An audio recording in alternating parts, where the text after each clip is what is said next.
Hey there, wanderers of the night. If you're enjoying this journey into the past, don't forget to like, subscribe, and drop a comment below to share your thoughts. Let's ease into a tale as gentle as a summer breeze over the Baltic Sea, in the heart of 9th century Scandinavia, where the whispers of ancient waves lapped against the shores of Birka.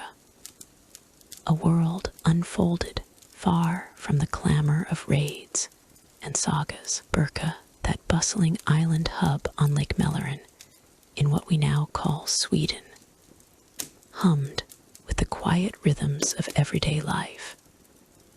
A tapestry woven not by warriors, but by hands that shaped wool and thread. Here, amid the wooden longhouses and the soft rustle of leaves, we turn our gaze to the weavers, those unsung artisans whose craft held the very fabric of society together. Imagine, if you will, a scene bathed in the golden light of a lengthening day, where the air carries the faint, earthy scent of damp wool and sun-warmed timber. Picture a weaver at her loom, her figure draped in a simple wool tunic, its fibers coarse, yet comforting against the skin. These tunics, dyed in hues of muted earth and sky, were more than mere garments.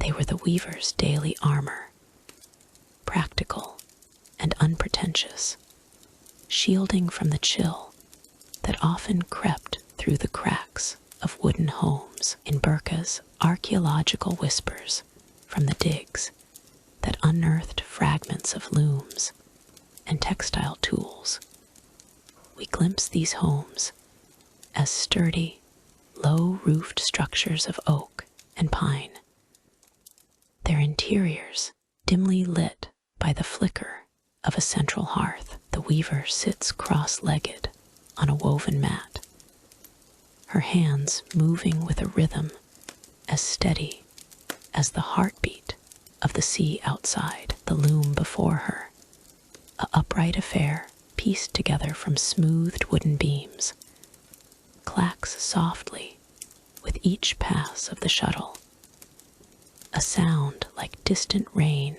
on thatched roofs, soothing and persistent. This was no fleeting task, but a life's devotion, one that archaeological reports from Birka reveal as central to the settlement's prosperity. Weavers, often women though the records seldom specify, transformed raw wool from local sheep into essential goods, cloaks for traders, sails for the longships that dotted the harbor, and linens for the hearths that warmed families through endless winters. The importance of their craft lay in its subtlety, a quiet undercurrent to Birka's trade networks. As merchants bartered amber and furs from afar, the weavers ensured that the people of Birka were clothed and sheltered.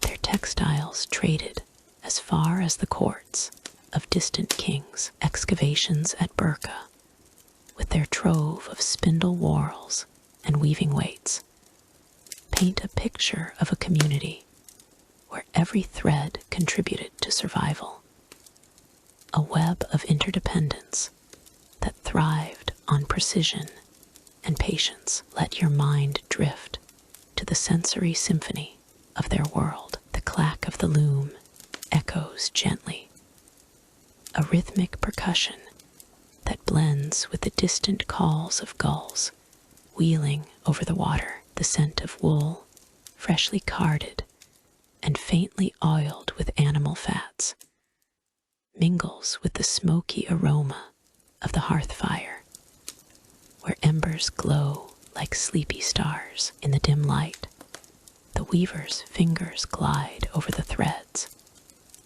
feeling the subtle variations in texture, the soft nap of new wool against the smoother strands spun from last season's fleece. Each movement is deliberate, a dance of shadows on the wooden walls, where patterns emerge not from battle scars, but from the careful interlacing of warp and weft. There's a subtle wit in this labor, a quiet cleverness in how a simple knot could turn a bundle of fleece into a cloak that withstood the Baltic winds, all without a single sword drawn. In these moments, the weaver's home becomes a sanctuary, a cocoon of warmth amid the vast, whispering landscape. The wooden floors, worn smooth by generations of footfalls, creak ever so softly underfoot, a lullaby of their own. Outside, the breeze carries the faint salt tang of the lake, but inside, it's the earthy perfume of dyed yarns, perhaps infused with natural pigments from birch bark or crushed woad that fills the air. Archaeological findings suggest that these dyes were sourced locally, turning ordinary wool into shades of deep blue and soft green, colors that evoked the surrounding forests and waters. The weaver works by feel as much as by sight, her eyes half-lidded in concentration, the repetitive motion lulling her into a trance-like state, much like the gentle sway of a boat on calm seas. Yet, woven into this peaceful narrative is a mystery that archaeological reports from Burka leave tantalizingly unresolved. The absence of names in the annals of Viking history, where kings and chieftains etch their legacies into stone and saga. The weavers remain shadows, their identities lost to time. No runes on grave markers, no tales in the skaldic poems whisper their given names. We know from the digs, those careful excavations uncovering textile workshops and tools that women, and perhaps men, dedicated their lives to this craft, their hands shaping the very essence of daily existence. But why are they unnamed? Perhaps it was the nature of their work, so integral and commonplace that it required no grand commemoration. Or maybe the records favored the flash of steel over the steadiness of thread. This enigma adds a layer of gentle intrigue, a subtle puzzle that invites us to ponder the unseen contributors to history's tapestry, their stories preserved only in the fibers they left behind. As the day wanes, the weaver pauses, her hands resting on the loom's frame, the clacking fading to silence. The room grows dimmer, the hearth's glow casting long, soothing shadows across the walls. In Burka, evenings might bring the soft murmur of voices from neighboring homes, the occasional distant laughter of children playing in the twilight. The weaver's tunic, now dusted with stray fibers, clings comfortably, a testament to her day's labor. Archaeological evidence hints at communal aspects, two perhaps gatherings where weavers shared techniques, passing down patterns through gestures and demonstrations, their knowledge and oral tradition as enduring as the threads themselves. Expand your senses further. Imagine the warmth of the wool against your skin, the way it absorbs the day's heat and releases it slowly as night falls. The scent evolves from the fresh, grassy notes of unprocessed fleece to the deeper, almost honeyed aroma when it's been worked and hung to dry in the quiet. There's the faint rustle of the looms, weights swaying, like leaves in a breeze, and the subtle creak of wooden beams settling into the earth. Burka's weavers, as revealed by the site's artifacts, were innovators in their way, adapting Roman-influenced techniques to local materials, creating textiles that were both functional and beautifully intricate. A simple cloak might feature borders woven with geometric patterns, each loop, and not a small act of creativity, a whisper of personal expression in an otherwise anonymous life. This craft's significance extended beyond the individual, threading through the community's very soul. In Burka, where trade flourished, a well-woven sail could mean the difference between a successful voyage and one lost to storms, while sturdy clothing ensured that farmers and fishers could brave the elements. Yet it's the peacefulness that lingers the way the weaver's world turned on repetition and rhythm, a counterpoint to the myths of Viking fury. Archaeological reports, with their meticulous cataloging of loom parts and fabric remnants, underscore how essential this was, a foundation upon which daily life rested. As the stars begin to twinkle above Burka's silhouette and the loom's song fades into the night, we feel the pull of rest. The weaver, her work complete for the day, might settle by the hearth, her tunic a soft embrace, the mystery of her unnamed existence adding a dreamlike quality to the scene. In this gentle exploration of beyond the myths of a Viking weaver, we've only begun to unravel the threads. But as the embers dim, let your thoughts drift onward, for in the next segment, we'll weave further into the fabric of this ancient world. Word count 1,500 in the dim glow of Burka's ancient halls, where timber beams arched like the ribs of a great longship.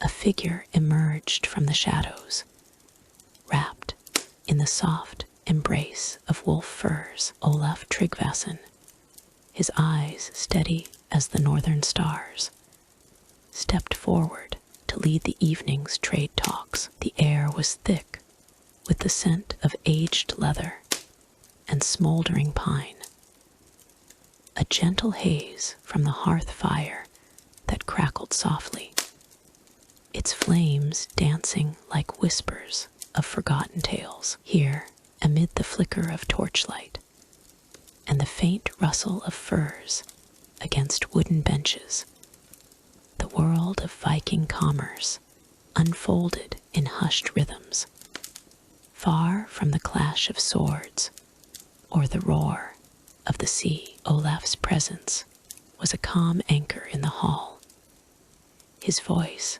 a low murmur that wove through the space like a warm current. Born around the year 960 in the rugged lands of Norway, he had wandered far as a youth, his journeys shaping him into a master of exchange and alliance. In these gatherings, he spoke not of conquests, but of the intricate threads that bound distant shores, amber from the Baltic, silver from the east, and fine cloths from the south. The fire's gentle pop and sigh underscored his words as traders leaned in, their breaths mingling with the earthy aroma of damp earth and oiled hides. One could almost feel the weight of his fur cloak, its coarse hairs brushing against skin,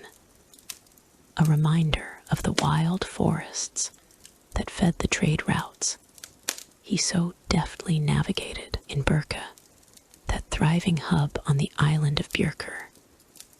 Olaf's influence rippled like the quiet waves of Lake Mälaren beyond the walls. He arrived not as a warrior, but as a broker of peace and prosperity. His tales of distant markets drawing nods from grizzled merchants, historical accounts from the Norse sagas, such as those preserved in the pages of Snorri Sturluson's Heimskringla, paint him as a figure who turned the tides of commerce with subtle cunning. He spoke of the Frankish silks that could line a chieftain's hall, or the Byzantine coins that jingled in pouches, their edges worn smooth from countless hands. The scent of roasting meat from the nearby spits wafted in, mingling with the leather's tang, creating a soothing symphony that lulled the assembly into attentive repose. As the talks progressed, Olaf's words flowed with a subtle wit, like the playful flicker of firelight on carved rune stones. In the dance of trade, he might say, his tone light as a drifting snowflake. One man's fur becomes another's warmth, and a simple bead can bridge worlds. His experiences, drawn from years of seafaring, emphasized the value of mutual gain over mere accumulation. He recalled, in the saga's telling, how he had once brokered deals in the markets of England, where Saxon traders marveled at his knowledge of weights and measures. The warmth of the hall enveloped all, the fire's glow casting long, comforting shadows that seemed to nod in agreement with his every point. Sensory details enriched these exchanges. The soft creak of wooden stools as bodies shifted, the faint metallic clink of brooches pinned to woolen tunics, and the whisper of wind through the thatched roof, carrying hints of the lake's misty breath. Olaf, with his fur-lined boots planted firmly on the rush-strewn floor, embodied the era's mercantile spirit. He spoke of how trade routes, like the veins of the earth, carried lifeblood furs from the north, walrus ivory from the icy fringes, and spices that teased the nose with exotic promises. These were the fruits of his influence, as chronicled in the sagas, where he is depicted as a unifier, drawing disparate peoples into a web of commerce that outlasted storms and seasons. Yet, amid this serene tableau, a quiet mystery lingered, as elusive as smoke curling from the hearth. The lost saga scrolls of Olaf's life, fragments whispered in ancient texts, hinted at untold secrets of his trade endeavors. Some scribes of old, perhaps in the scriptoria of Iceland or Norway, had penned accounts that vanished into the mists of time. Parchments that might have detailed his clever negotiations in hidden coves, or the hidden ledgers of forgotten ports. In the sagas, there are gaps, like pauses in a lullaby, where Olaf's influence seems to fade into legend. One could imagine the scrolls, their edges frayed and ink faded, lying buried in some earthen cache, their words waiting to reveal how he turned a simple barter into a kingdom's fortune. The mystery added a layer of gentle intrigue, a subtle undercurrent to the evening's calm, as if the fire itself guarded these secrets in its flickering tales. Olaf's trade acumen, as preserved in the historical records, extended to fostering alliances that echoed through generations. He might describe, in his measured voice, the exchange of amber beads for Frankish wine, their rich, fruity aroma filling the air as if to illustrate his point. The sagas recount how he navigated the complexities of tolls and tariffs, ensuring that Birka's markets thrived under his watchful eye. This was no mere transaction.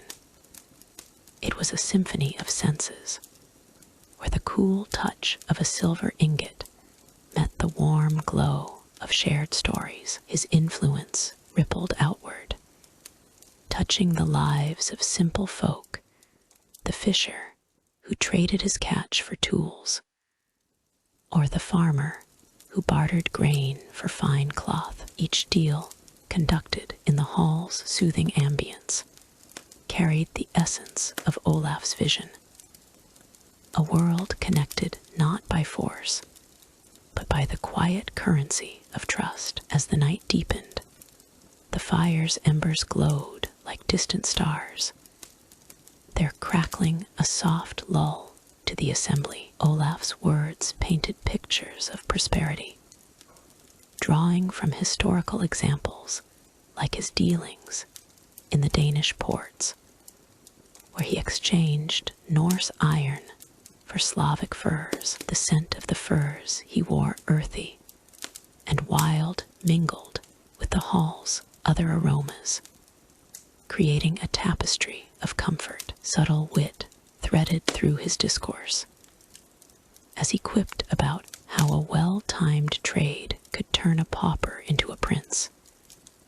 His tone as light as the flutter of a moth near the flames. In these moments, the mystery of the lost scrolls surfaced again, a gentle enigma that wove through the narrative like a hidden stream. Perhaps those missing pages held tales of secret pacts in moonlit exchanges, or the clever disguises he used to outmaneuver rival traders. The sagas hint at such possibilities, their incompleteness adding a dreamlike quality to Olaf's story. One could almost hear the rustle of those phantom parchments, their words echoing in the hall's warm air, inviting listeners to ponder what might have been. Through it all, Olaf remained the steady heart of the gathering,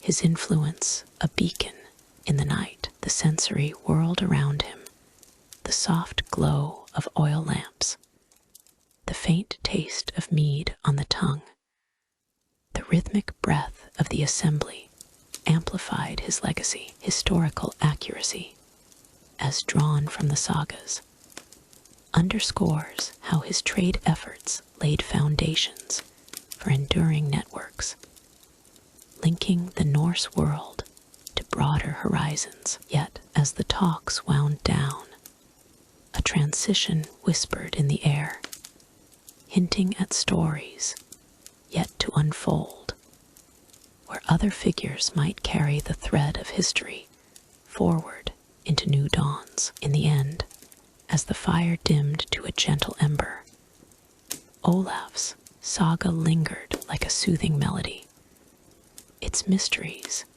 and influences a lullaby for the soul. In the hushed twilight of 9th century Birka, where the gentle lapping of Lake Mellerin whispered against the wooden docks, the workshops nestled among the earthen longhouses held secrets woven into every thread. Here, amid the soft murmur of daily rhythms, weavers moved with a quiet grace, their tunics of coarse wool draping like fallen leaves in the dim light. The air carried the faint scent of damp earth and aged timber, a calming embrace that that softened the edges of the world. It was in these spaces that the mystery of the lost looms began to unfold.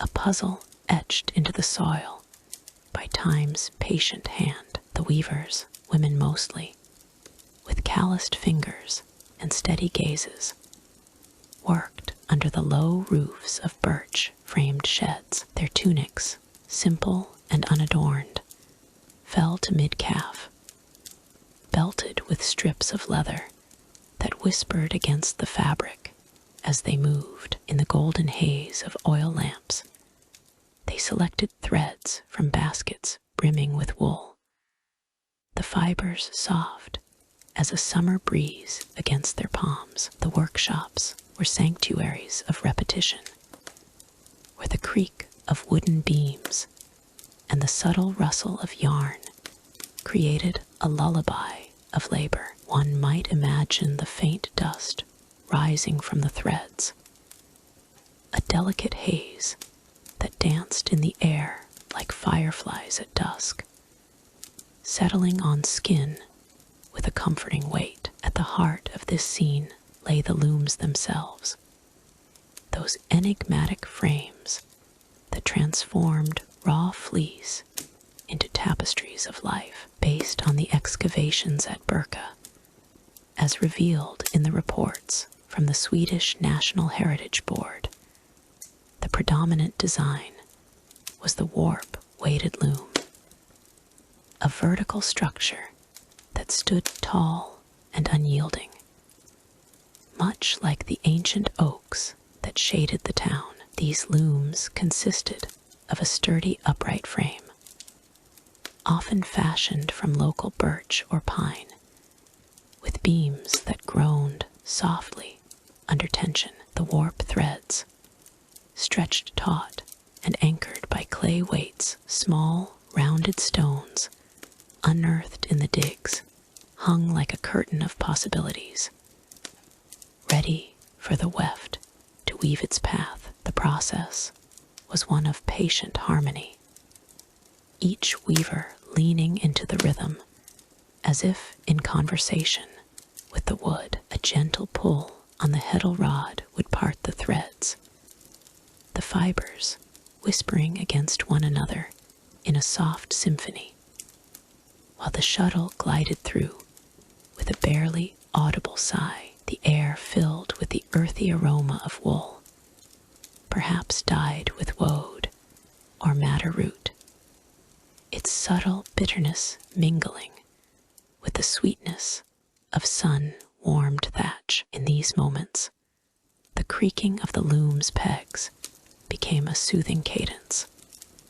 like the distant call of gulls over the lake, inviting the mind to wander through layers of history. Yet, for all the clarity of these scenes, the mystery deepens when one considers the absence of these looms in the archaeological record. Birka's excavations, conducted meticulously since the 19th century by scholars like H. Jalmar Stalp, have yielded fragments of textile tools, loom weights, spindles, and even scraps of fabric. But the looms themselves remain elusive, as if spirited away by the winds of time. Why, one might ponder with a hint of wry amusement. Have these central instruments of daily craft vanished so completely? The reports suggest that the looms were likely disassembled for storage or transport, their wooden components too perishable to endure the centuries. In the damp soil of Birka, where the water table preserved some organic materials, the wood might have rotted away, leaving only the stone weights as silent witnesses. Imagine, if you will, the weavers at the close of day, carefully untying the warp threads and collapsing the frames into bundles. The wood, smoothed by years of use, would emit a faint, resinous scent as it was stored away, perhaps in the shadows of the longhouse rafters. This practice, inferred from similar findings at other Viking sites like Hedeby, points to a nomadic efficiency born of necessity. Birka was a trading hub, after all, with merchants and artisans ever ready for journeys across the seas. The looms, then, were not fixed monuments, but adaptable tools, their designs reflecting a culture in motion. The upright frames, supported by crossbars and pegs, allowed for quick assembly and disassembly, a feature that must have been both practical and poetic. As the weavers worked, the sensory world around them added depth to their craft. The cool touch of the weighted threads against their fingers, the occasional spark of sunlight filtering through chinks in the walls, casting elongated shadows that stretched like lazy rivers across the floor. One could almost hear the soft patter of rain on the thatched roof, a sound that blended with the rhythmic thump of the beater comb against the woven cloth. These details, drawn from the excavation narratives, paint a picture of a world where every action was infused with quiet purpose. The weavers might have hummed low tunes, their voices merging with the loom's creaks, creating a melody that soothed the soul, even as it masked the uncertainties of their time. The unknowns surrounding these looms add a layer of intrigue, a subtle enigma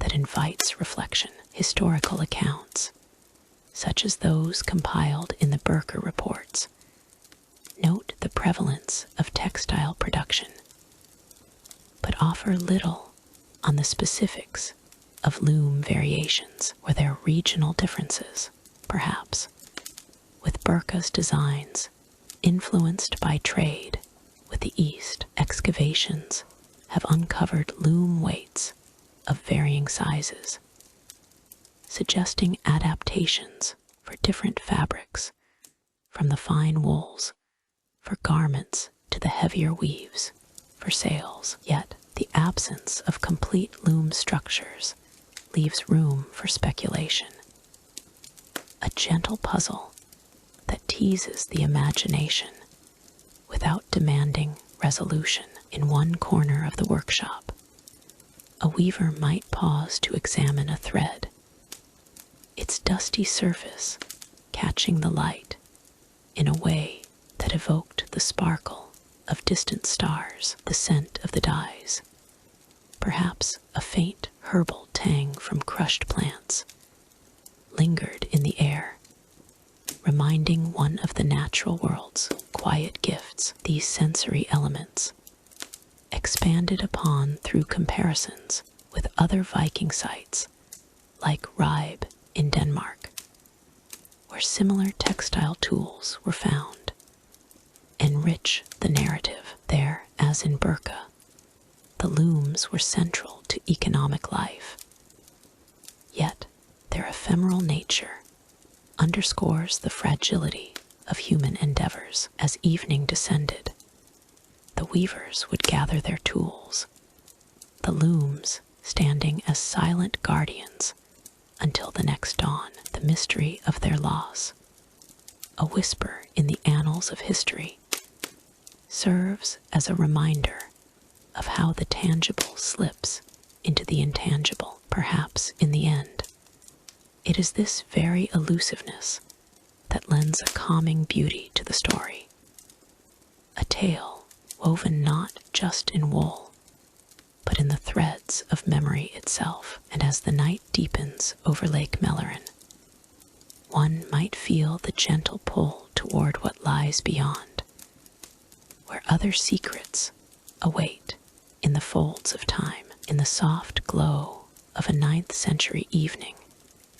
as the winds whispered through the ancient pines of Birka, a timber hall stood resolute against the fading light, its walls, hewn from sturdy oaks and adorned with intricate carvings of serpents and waves, cradled the warmth within like a gentle embrace. Here, in this haven on the island's edge, the chieftain's hall pulsed with the rhythm of life, a place where shadows danced and stories unfolded in hushed tones. The air carried the faint scent of pine resin and distant sea salt, drawing one into a world of quiet splendor, where the day's labors melted into the night's repose. At the heart of it all sat the chieftain, a figure wrapped in the soft folds of wolf and bear furs, their textures rich and inviting under the flickering torchlight. He was no mere warrior, but a lord of the land, his presence commanding yet unassuming, like the steady flow of a river through the fjords. Around him, his kin and honored guests gathered on long benches, their voices a low murmur that blended with the crackle of the hearth. The fire burned low and steady, its smoky tendrils curling upward to vanish into the thatched roof, filling the hall with a comforting haze that spoke of home and hearth. The aroma of mead, sweet and fermented from honey, gathered in summer blooms, wafted through the air, mingling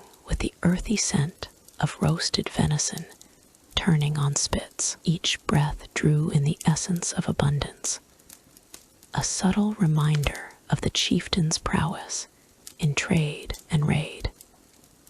His hall, a testament to the fruits of distant voyages. The hall itself was a marvel of craftsmanship, its beams arching like the ribs of a great ship, preserving the opulence that defined Viking nobility. Tapestries, woven with threads of gold and crimson, hung from the walls, depicting scenes of mythical beasts and heroic deeds, their colors muted in the fire's warm light. Plates of polished silver and cups of finely carved horn passed from hand to hand, glinting with the promise of shared tales. The chieftain, his beard flecked with the gray of seasoned wisdom, raised a goblet, the liquid inside catching the flames like liquid amber. In this hall, he might have said with a wry smile, even the gods pause to sup, his words carrying a gentle wit that eased the weight of the world. The feasting was a ritual of abundance, where platters overflowed with breads baked from grains traded from far-off lands, their crusts still warm and yielding to the touch. The meat, succulent and seasoned with herbs from the surrounding forests, released juices that evoked the wild essence of the hunt, a sensory symphony that wrapped around the senses like a favorite cloak. As the night deepened, the hall came alive with subtler delights. The sound of a harp string plucked softly in the corner wove through the air,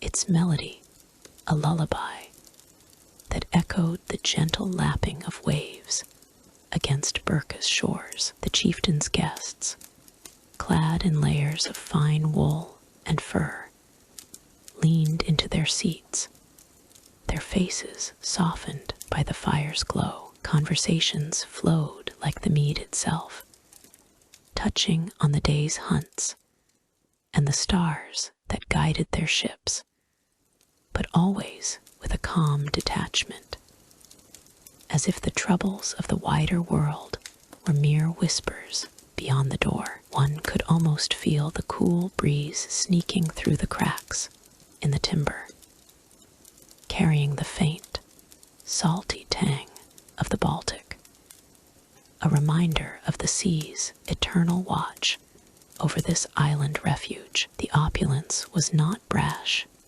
but layered, like the furs that draped the benches, each piece a story of conquest and commerce.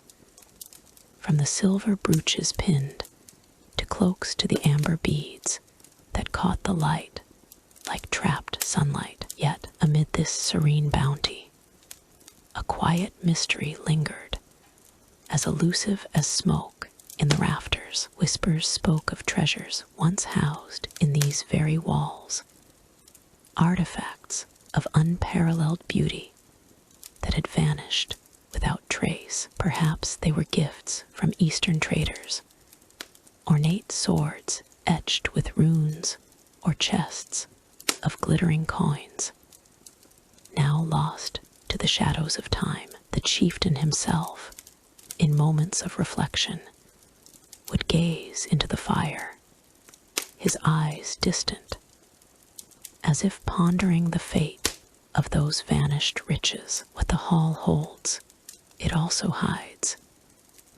He might muse with a subtle arch of his brow, his tone laced with that same gentle wit that turned tragedy into a bedtime tale. Archaeological records from Burka, unearthed in later centuries, hint at such wonders.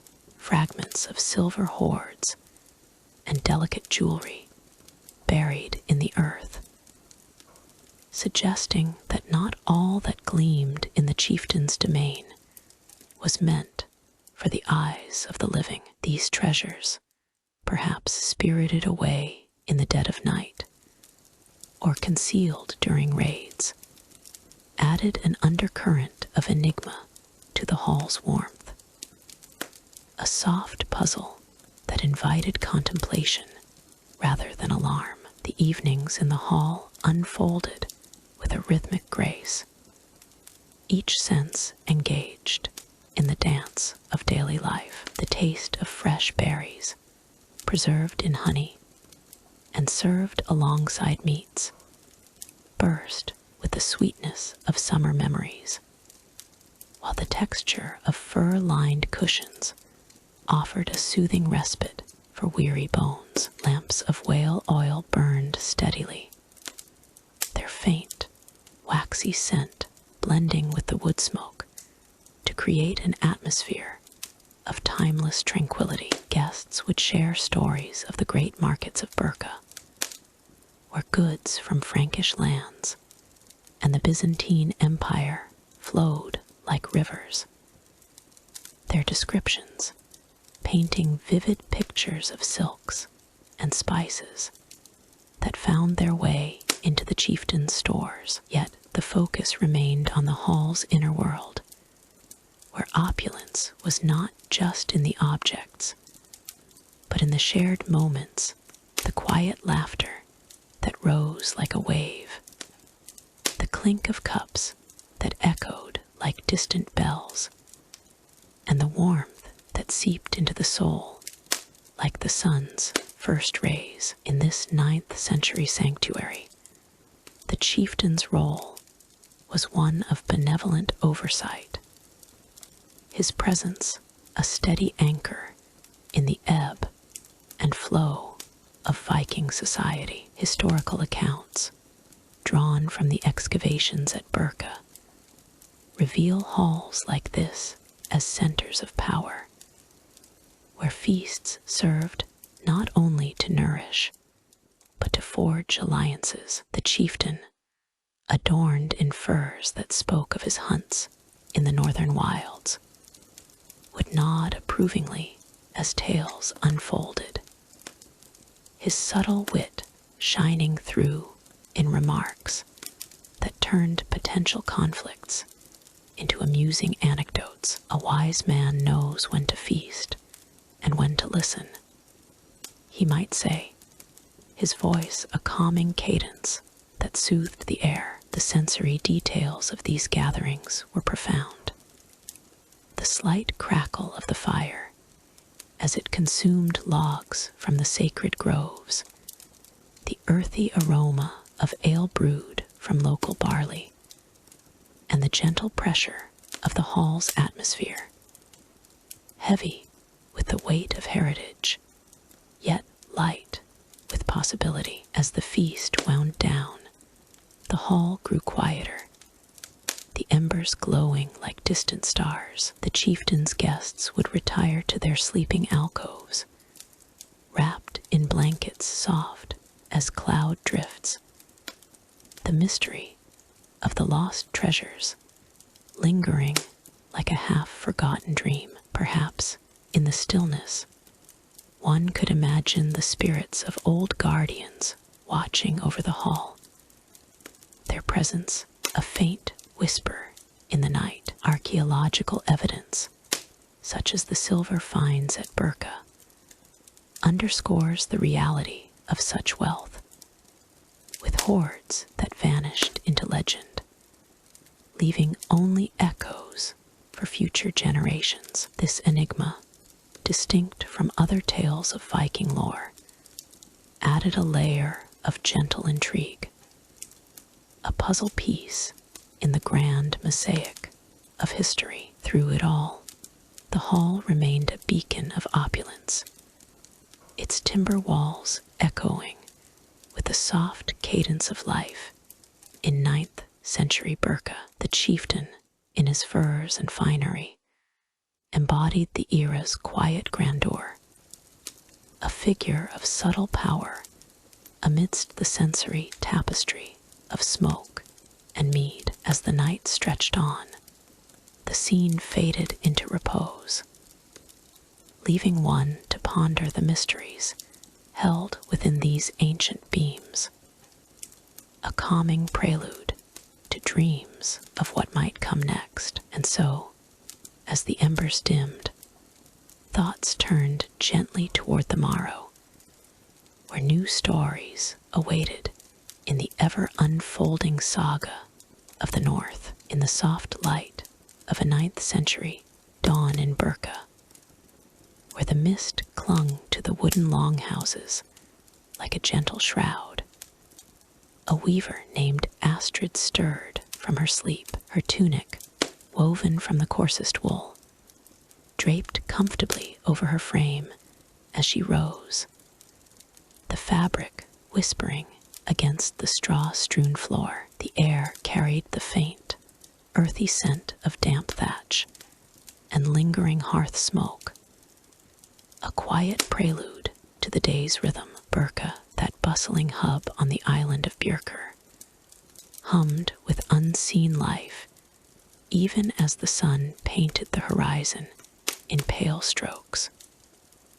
But within these humble walls, time unfolded in the steady cadence of thread and spindle. Astrid's day began with the simple ritual of gathering her tools, each piece a testament to the island's textile traditions. She reached for her drop spindle, its wooden shaft smooth from years of use, and a basket of raw wool fleeces, freshly sheared from the sheep that grazed the nearby meadows. The wool, a mottled blend of grays and browns, felt cool and slightly oily under her fingers as she sat by the low window, letting the morning's first rays filter in Burka's records, unearthed from the soil of ancient graves and settlement sites. We find hints of such materials, woolen fibers, preserved in the anaerobic layers of the black earth. Speaking of a craft passed down through generations with a subtle wit, one might imagine the wool itself chuckling at its own resilience, enduring centuries to tell its tale. As she began to card the wool, the fine teeth of her comb pulling apart the fibers, a hush fell over the room. The motion was rhythmic, almost meditative, the wool dust rising in delicate swirls that caught the light like fleeting spirits. Each particle danced in the air, tickling her nose with a musty sweetness, a reminder of the sheep's wanderings across the island's grassy knolls. The whir of the spindle followed soon after, a soft, lulling sound that blended with the distant calls of gulls over the bay. It was as if the spindle sang a quiet lullaby, its spin a counterpoint to the world's chaos, drawing Astrid into a world of focused calm. Historical fragments from Burka's excavations, like the spindle whorls found in domestic contexts, suggest these tools were everyday companions, their designs varying from simple clay to adorned bone, each one whispering of hands that worked much like Astrid's. Throughout the morning, her routine wove itself into the fabric of the home. She spun the wool into yarn, her tunic sleeves rolled up to reveal forearms dusted with fine lint. The material's warmth, a comforting layer against the cool spring air. The yarn grew steadily on the spindle, coiling like a serpent in repose, and the room filled with the subtle fragrance of lanolin, that natural grease from the wool, mingling with the faint herbal notes of the rushes on the floor. One could almost hear the yarn's quiet plea for patience, as if it knew its destiny in the looms of Burka's workshops.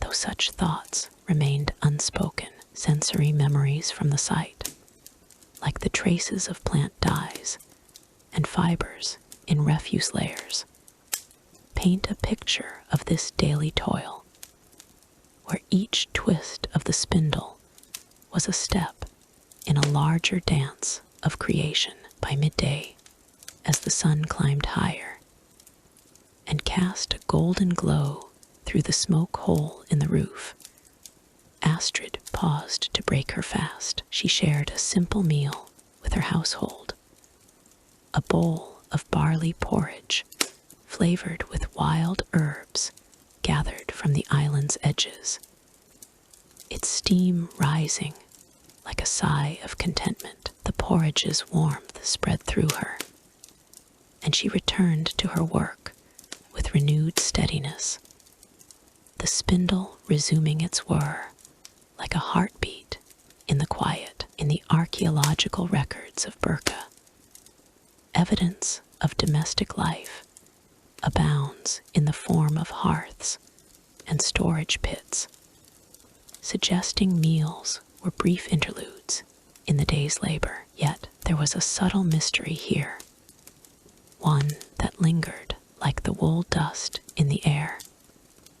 The unrecorded schedules of these weavers, no parchment or rune stone, detailed the precise hours of their days, leaving us to ponder the invisible threads of time. Perhaps with a touch of wit, their routines were as elusive as the wind that rustled the thatch, known only to the hands that held the spindle. Afternoon brought a deeper immersion into the craft, the light shifting to a softer hue as shadows lengthened across the floor. Astrid's fingers, calloused yet deft, worked the wool with an almost hypnotic grace, the yarn accumulating in neat skeins beside her. The air grew warmer, carrying the faint, resinous scent of the pine beams overhead,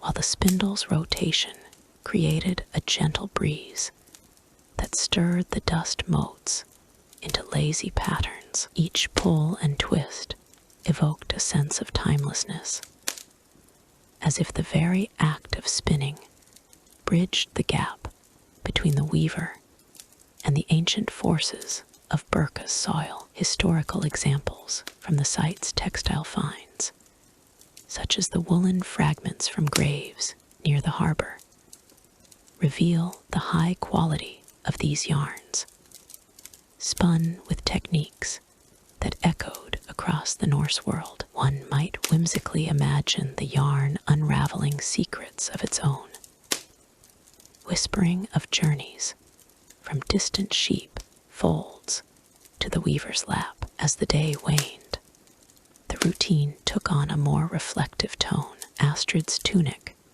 now speckled with bits of wool, felt like a second skin, its weave a silent companion through the hours. She paused to examine her progress. The skeins piled like soft hills, their textures inviting touch. The whir of the spindle softened to a murmur, blending with the distant sounds of Birka's life, the occasional bark of a dog, or the lowing of cattle from the pens outside. Sensory details from the excavations, like the preserved fibers and tools in the settlement layers, hint at how these moments were filled with quiet accomplishment. The weaver's world, a microcosm of patience and skill, and yet the mystery persisted. How did these women mark the passage of time without the rigid clocks of later ages? Their schedules, lost to the winds that swept the island, invite a gentle curiosity, a puzzle wrapped in the very wool they spun. Evening descended like a soft blanket, the sky over Birka turning to hues of deepening blue. Astrid wound the last of the yarn, her movements deliberate and soothing, the spindle coming to rest with a final, satisfied sigh. The room retained the day's warmth, the wool dust settling like a fine mist, and the air carried a mingled aroma of worked fibers and the evening's first cooking fires. She stored her tools carefully, perhaps with a wry smile at their reliability, knowing they would greet her again at dawn. In the records of Birka, such evenings are inferred from the domestic artifacts, spindles, and combs left in the earth, suggesting a cycle as enduring as the tides. The unrecorded nature of their days adds a layer of enchantment, a subtle enigma that lingers like the last light on the water, reminding us that some rhythms are meant to be felt, not chronicled. As the night deepened, Astrid settled by the hearth, the fire's glow casting flickering shadows that danced like threads in the dark. The mystery of those unkept schedules, veiled in the annals of time, left room for imagination, a soothing thought as sleep beckoned. And so, in the quiet of Birka's night, one might drift into dreams, wondering what tomorrow's spin would reveal, leading gently to the threads of another tale. Word count 1,500 in the soft light of a 9th century Birka afternoon, where the Baltic winds whispered through the thatched roofs of wooden workshops. A group of weavers moved with the quiet rhythm of ancient craft. These women and men, clad in simple tunics of faded wool, gathered around low tables laden with bundles of fleece, and clay pots simmering over low flames. The air carried a gentle hush, broken only by the faint crackle of fires and the occasional splash of liquid, as if the world itself paused to watch their patient work. Birka, that bustling island hub of trade and secrets, held its textile mysteries close. And here, In these unassuming spaces, the weavers spun threads of history, with hands calloused yet graceful. The weavers' tunics, woven from the previous season's wool, hung loosely about their forms, the fabric soft against their skin from years of wear, dyed in subtle shades of earth and sky.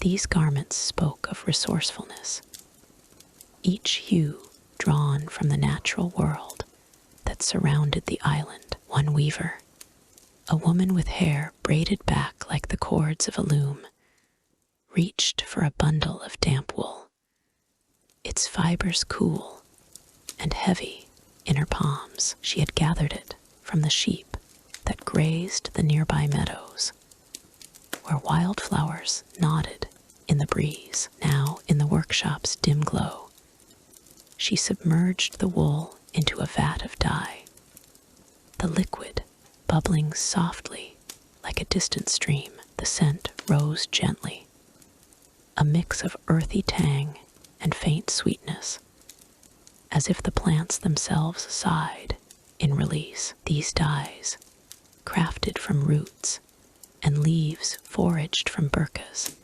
surrounding forests and marshes, transformed the raw wool into colors that told stories of the land. Archaeological digs in Burka have uncovered remnants of such pigments, traces of woad for deep blues, madder for warm reds, and weld for sunny yellows, each one a testament to the ingenuity of these artisans. The weavers worked methodically, stirring the pots with wooden paddles worn smooth by time, their movements as steady as the tides that lapped against the island shores. A subtle wit lingered in their craft, for who but a clever soul could coax such vibrancy from mere weeds and berries, turning the mundane into magic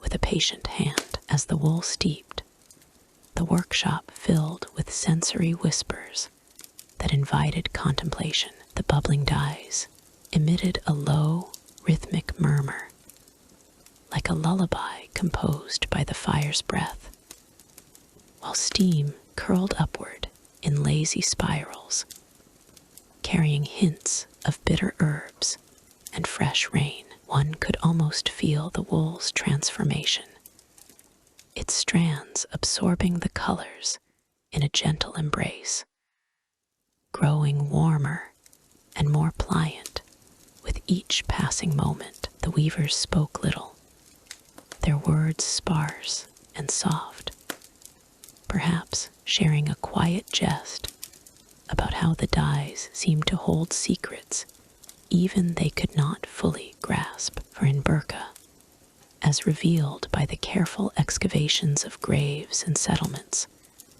textile techniques were both practical and profound, weaving not just cloth, but the very fabric of daily life. Yet, amid this serene process, a mystery wove itself into the air, as elusive as the fog rolling in from the sea. The unrecorded dyeing methods of these Viking weavers lingered like an unspoken question, hinted at in the faint residues found on ancient tools and fabrics unearthed from Burka's soil. Archaeologists have puzzled over inconsistencies in dye compositions, where certain shades appear more vibrant than expected, suggesting techniques passed down through generations, but never inscribed in saga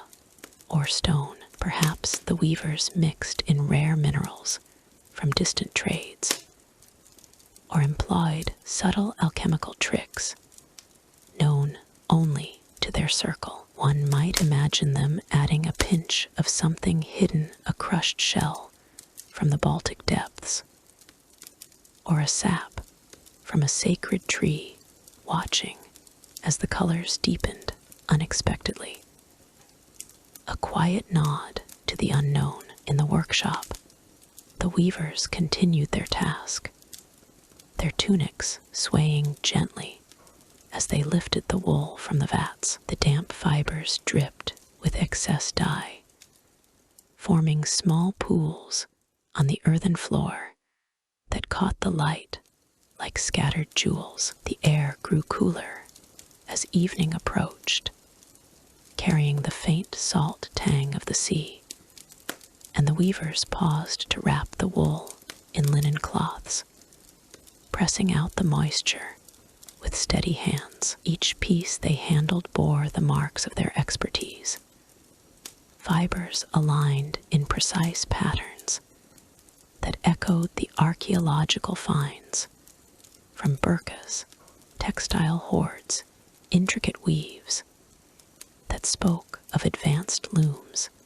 and deft manipulation. As the day waned, the weavers turned to the next stage, where they would stretch the dyed wool across simple frames, combing it with tools fashioned from bone and wood. These combs, similar to those discovered in burkas graves, glided through the fibers with a soft, whispering sound, like leaves brushing against one another in a gentle wind. The process demanded patience, each stroke untangling knots and aligning threads, preparing the wool for the loom. Here, the mystery deepened, for while the basic methods were evident in the artifacts, the finer details eluded even the most diligent scholars. How did they achieve such even dyes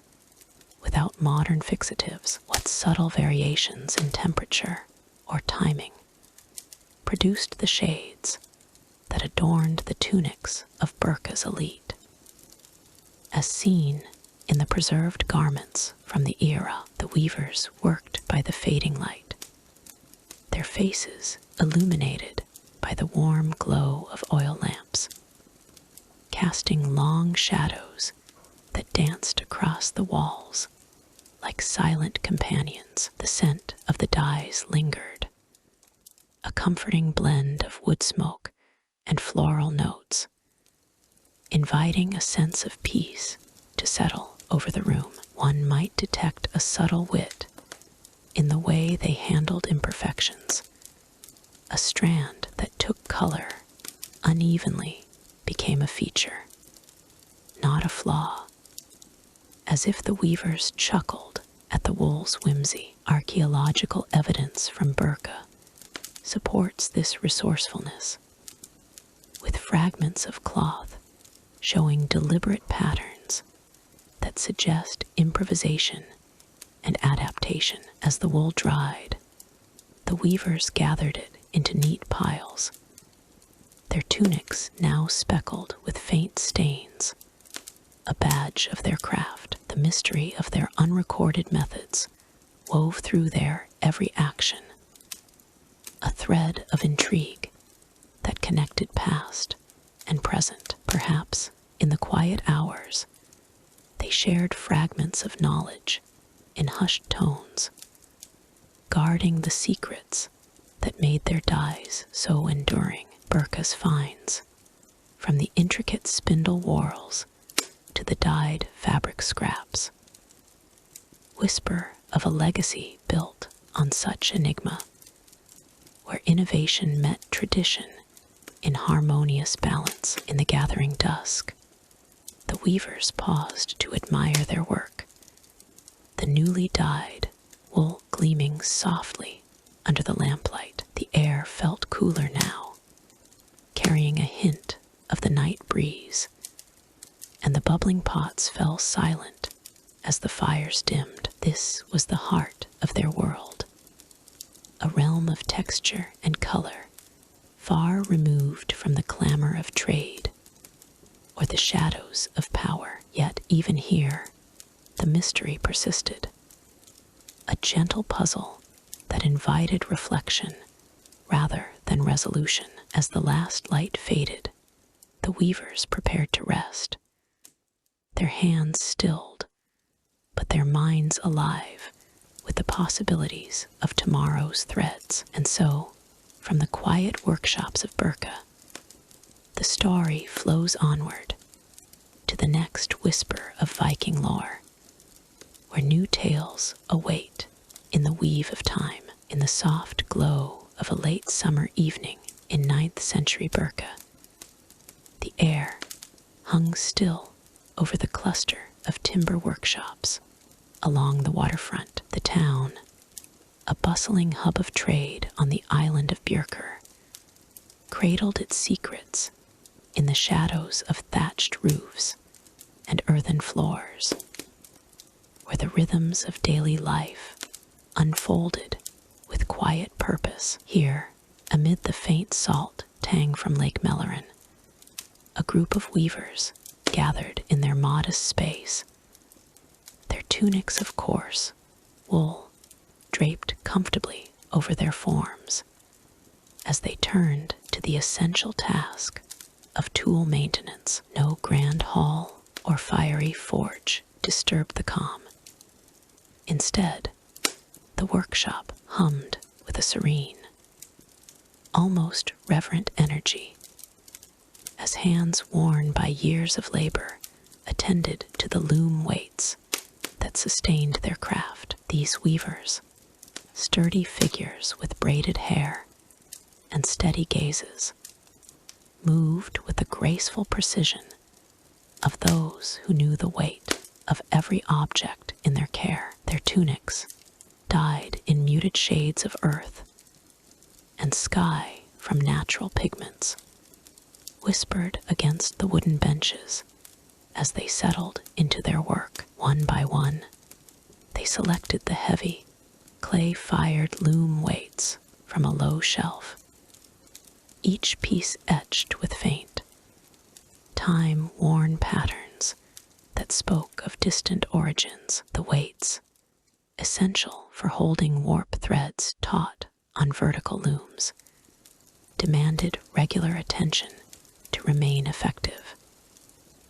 And so the weavers began the ritual of sharpening their edges. A gentle hand reached for a grinding stone, its surface smooth and cool under calloused fingers, and the first soft scrape echoed through the room like a distant wave lapping at the shore. The air grew thick with a fine dust, a pale haze that danced in the fading light filtering through the workshop's narrow windows. It carried the earthy scent of stone and clay, mingling with the faint, woody aroma of the beams overhead, all underscored by the subtle, metallic tang of the tools themselves. As the weaver pressed the grinding stone against the weight's edge, a low, rhythmic grinding sound emerged,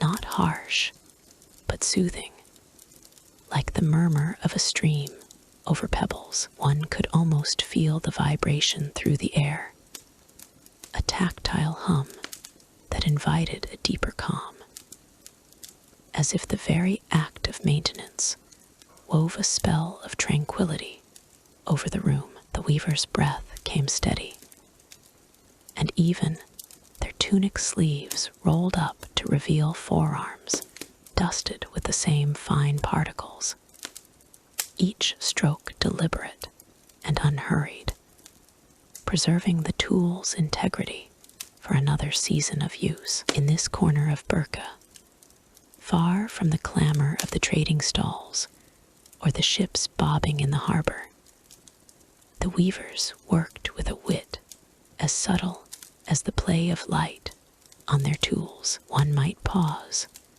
a faint smile creasing their face, to remark on how these weights, so unassuming in form, held the threads of life together, much like the sagas told of clever heroes outwitting giants with nothing but wit and a well-honed edge. Yet beneath this light, hearted air lay a deeper layer. For not all tools revealed their secrets easily. Archaeological whispers from later centuries would uncover similar weights in the earth of Burka's graves and settlements, their designs echoing those handled here, but always with an air of enigma. The weavers themselves pondered this in quiet moments between strokes, wondering at the lost intricacies that once defined their forebears' creations. As the grinding continued, the sensory tapestry of the workshop unfolded further. The stone's cool surface warmed under the weaver's palm, its grains releasing a soft, powdery residue that settled like morning frost on the workbench. One could almost taste the dust on the tongue, a dry, mineral flavor that evoked the ancient clay pits where these weights were first shaped, perhaps near the fertile soils of Gotland or the rocky shores of Norway. The weaver's tunics rustled softly with each movement, the fabrics weave catching the light in a way that mirrored the very tools they maintained, a reminder of the interconnectedness of their world. And in the background, the faint scent of smoked fish from nearby hearths drifted in, blending with the workshop's earthy notes to create a comforting, enveloping atmosphere. Historical fragments preserved in the soil of Burka's excavations speak to the precision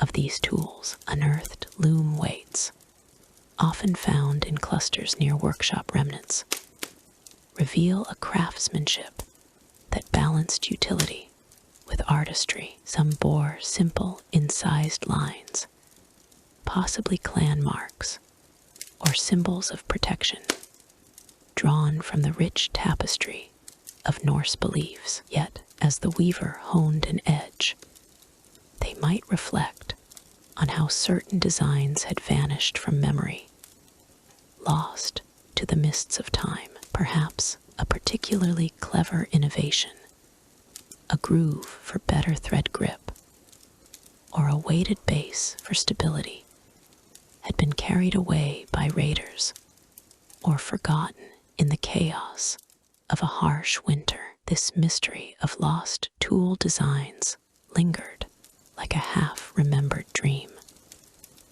a gentle puzzle that added a layer of intrigue to the routine without overshadowing the peace of the moment. One weaver, her eyes distant as she worked, might muse aloud in a voice as soft as the grinding stones whisper. What secrets do these stones hold, that the earth reclaims them so readily? The process demanded patience, each stroke of the stone against the weight, a meditation in itself. The weaver's tunic, now lightly speckled with dust, shifted with the rhythm, the fabric's threads flexing like the warp on a loom. Sensory details abounded. The cool kiss of the air on sweat-dampened skin, the subtle warmth radiating from the stone as friction built, the faint creak of the bench under shifting weight. In Burka's workshops, such maintenance was not mere chore, but a ritual that honored the tool's role in the community's survival. Archaeological evidence from sites like those at Hedeby or Ribe, though not directly overlapping with Burka's specifics, hints at similar practices, weights carefully maintained to ensure even tension, preventing the frustration of tangled threads or uneven weaves. As evening deepened, the light softened to a golden haze, casting long shadows that played across the weavers' faces. One might lean back, wiping a hand across their brow, and share a wry observation. These stones grind away our efforts as surely as time grinds away the past.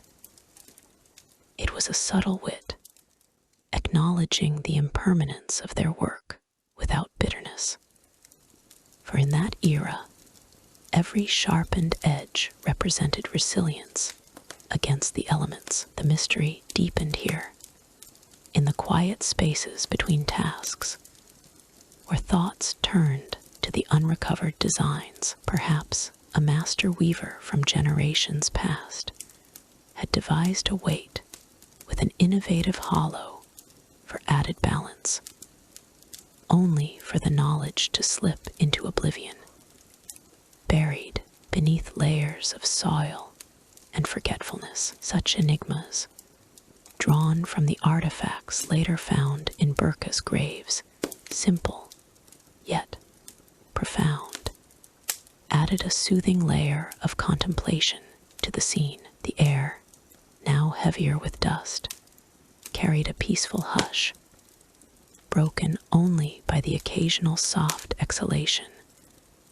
or the gentle clink of tools being set aside. Each weaver, in their tunic's embrace, embodied a calm dedication, their movements a dance of preservation. Historical examples, like the loom weights discovered in the 19th century excavations at Burka by H. Jalmer Stalp, reveal the standardization of these tools, yet also their subtle variations, perhaps indicating regional adaptations that were never fully documented. This added to the mystery, a whisper of what might have been lost when Viking settlements faded, leaving only fragments for future eyes to ponder. As the last weight was polished to a smooth finish, the weavers paused, their tunics settling around them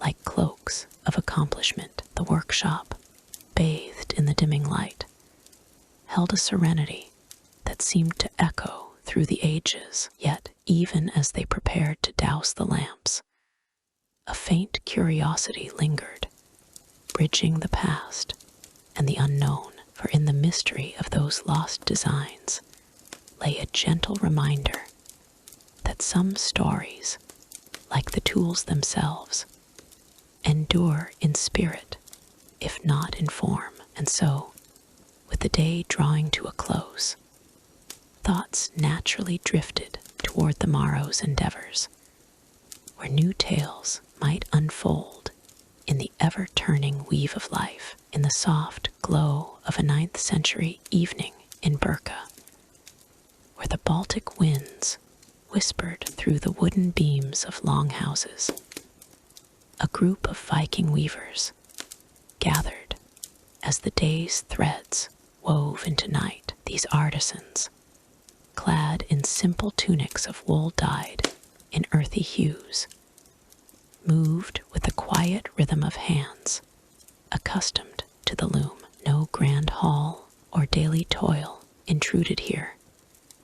This was a space of shared warmth, where the air carried the faint scent of pine smoke and the promise of simple fellowship. The longhouse, its thatched roof sloping like a gentle hill, held the weavers in its embrace. Women and a few men, their faces etched with the lines of seasons past, settled around a central hearth where flames danced lazily. The fire's light played across their tunics, soft linen brushed with hints of blue from woad plants gathered from the nearby meadows. One by one, they drew closer, their movements unhurried, as if the embers themselves urged patience. The air grew rich with the aroma of sizzling fish, caught from the shimmering waters of Lake Mellerin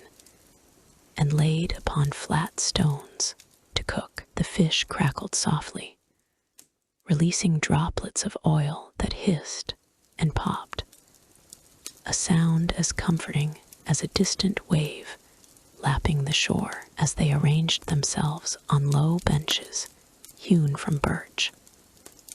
The weavers exchanged glances that spoke of years shared in quiet labor. There was Astrid, her fingers still nimble despite the silver in her hair, and beside her, young Sigrid, whose tunic bore the faint stains of dye-stuffs from her first attempts at weaving. They passed around wooden bowls filled with barley stew, thickened with wild herbs, and the occasional morsel of preserved meat, the steam rising like a gentle fog to caress their cheeks. The stew's earthy flavor mingled with the saltiness of the fish, a humble feast that bound them in its simplicity. Soft chatter filled the space, voices low and melodic, like the murmur of a stream over stones,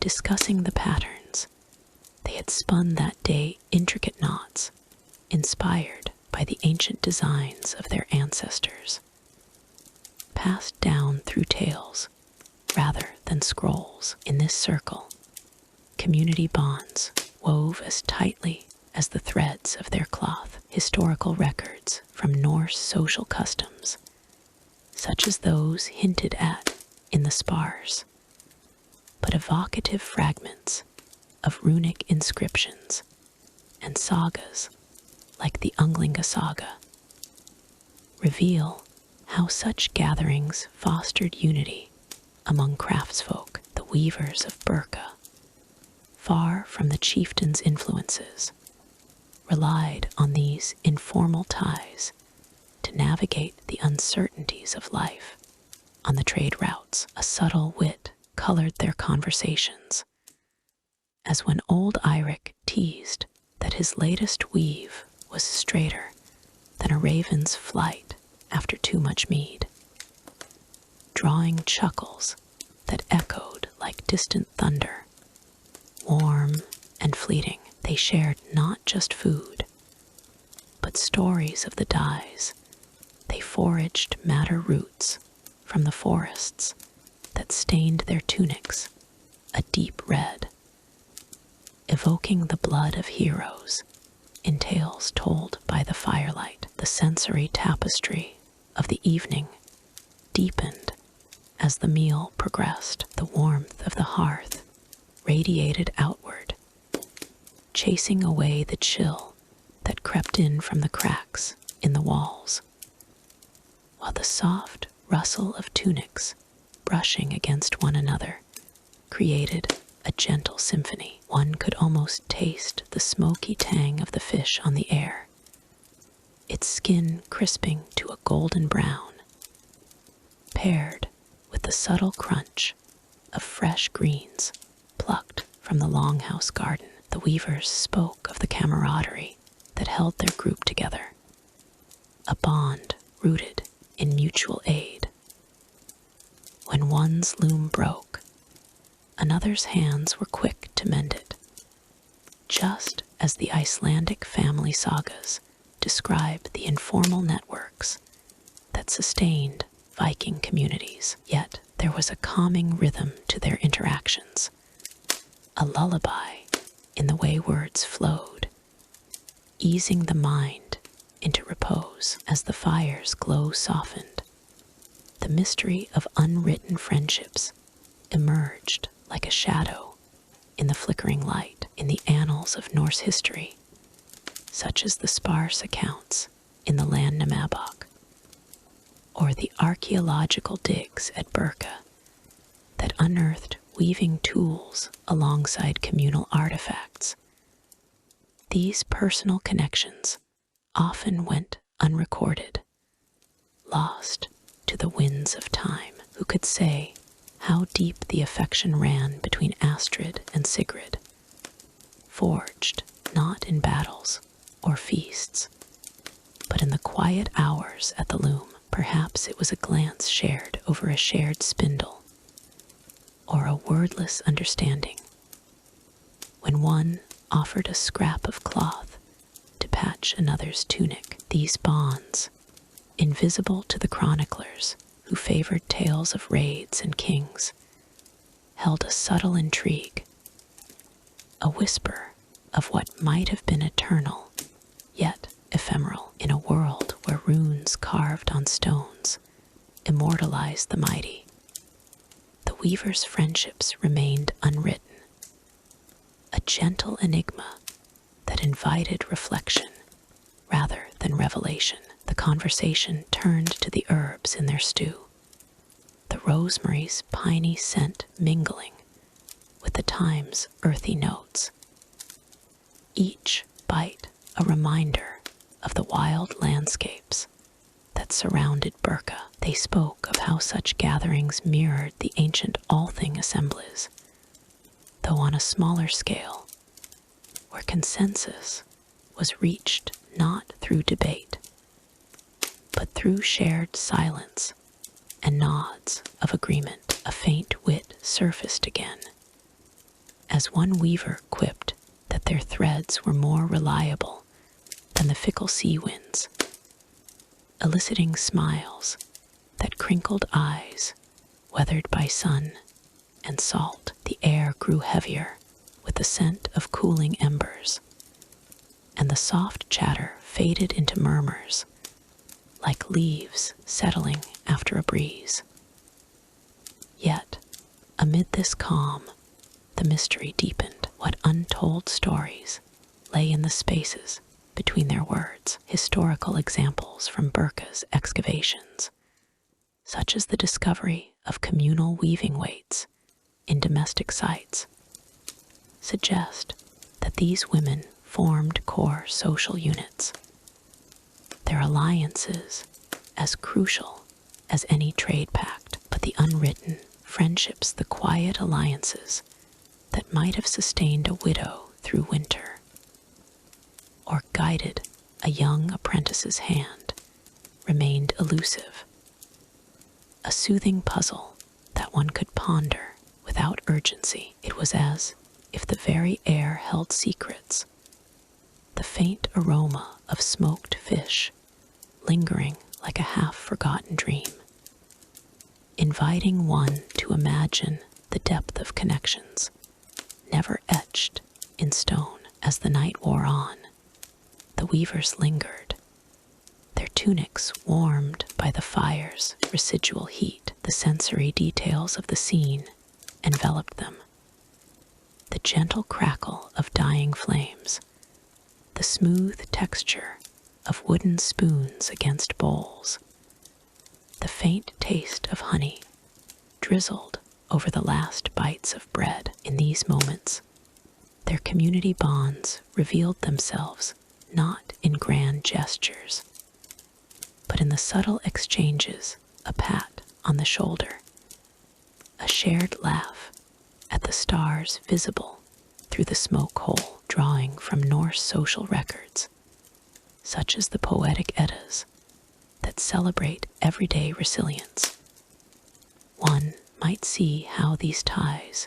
formed the unseen warp and weft of society, holding firm against the tapestry of time. Eventually, as the longhouse settled into hush, the weavers rose, their movements graceful and unhurried. The mystery of their unwritten friendships lingered, a calming thread that wove through the night, reminding that some bonds, though unrecorded, shaped the soul as surely as the patterns on their cloth. And as the fire dimmed, thoughts turned gently toward the morrow, where new threads awaited, leading seamlessly to the rhythms of another day. In the fading glow of a 9th century evening in Burka, where the Baltic winds whispered through the thatched roofs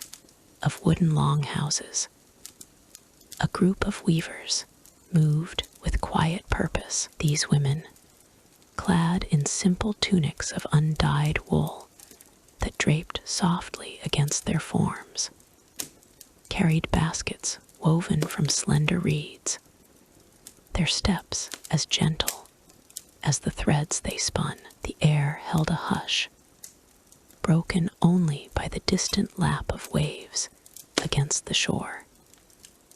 As they approached the stone shrines tucked among the elder trees, here, in this corner of the bustling trading town, the weavers honored ancient deities with rituals passed down through generations, their offerings a blend of reverence and mystery. The shrines themselves were humble affairs, rough-hewn from gray granite and adorned with carvings of intricate patterns, interlocking knots that mirrored the weft and warp of their looms. No grand temples rose here, only these sacred nooks where the earth met the sky, and the weavers believed the gods drew near. They began with a soft chant, voices rising like the murmur of a distant stream, invoking Frigg,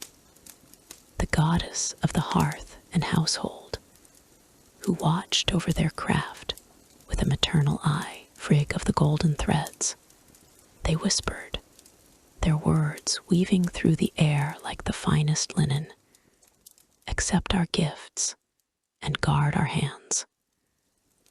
As the chant continued, a weaver named Sigrid stepped forward, her tunic's hem brushing against the dew-kissed grass. She was older, her hair streaked with silver like the first frost on a spindle, and she moved with the steady grace of one who had spent years bending over her work. In her hands, she held a small bundle, a skein of freshly dyed yarn, its colors drawn from the natural world: crimson from crushed berries, deep blue from woad leaves. The scent of the dyes lingered, earthy and sweet, mingling with the wisps of incense that curled from a clay burner at the shrine's base. The smoke rose lazily, carrying hints of juniper and resin,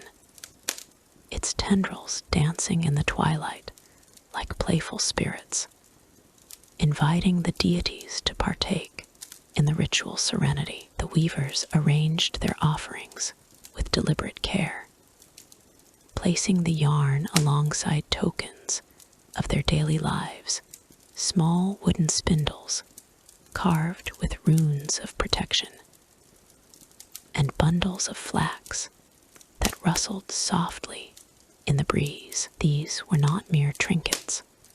They represented the essence of their labor, a silent plea for the gods' favor in the face of uncertain harvests and raiding seasons. As Sigrid knelt, her fingers tracing the shrine's cool surface, another weaver lit a simple candle, its flame flickering like a heartbeat in the gathering dusk. The light cast a warm glow over their faces, softening the lines of weariness from long hours at the loom, and the air filled with the subtle aroma of melting beeswax, a fragrance that evoked memories of summer hives buzzing in distant meadows. In these moments, the rituals unfolded with a rhythm as natural as the tides, each action steeped in the lore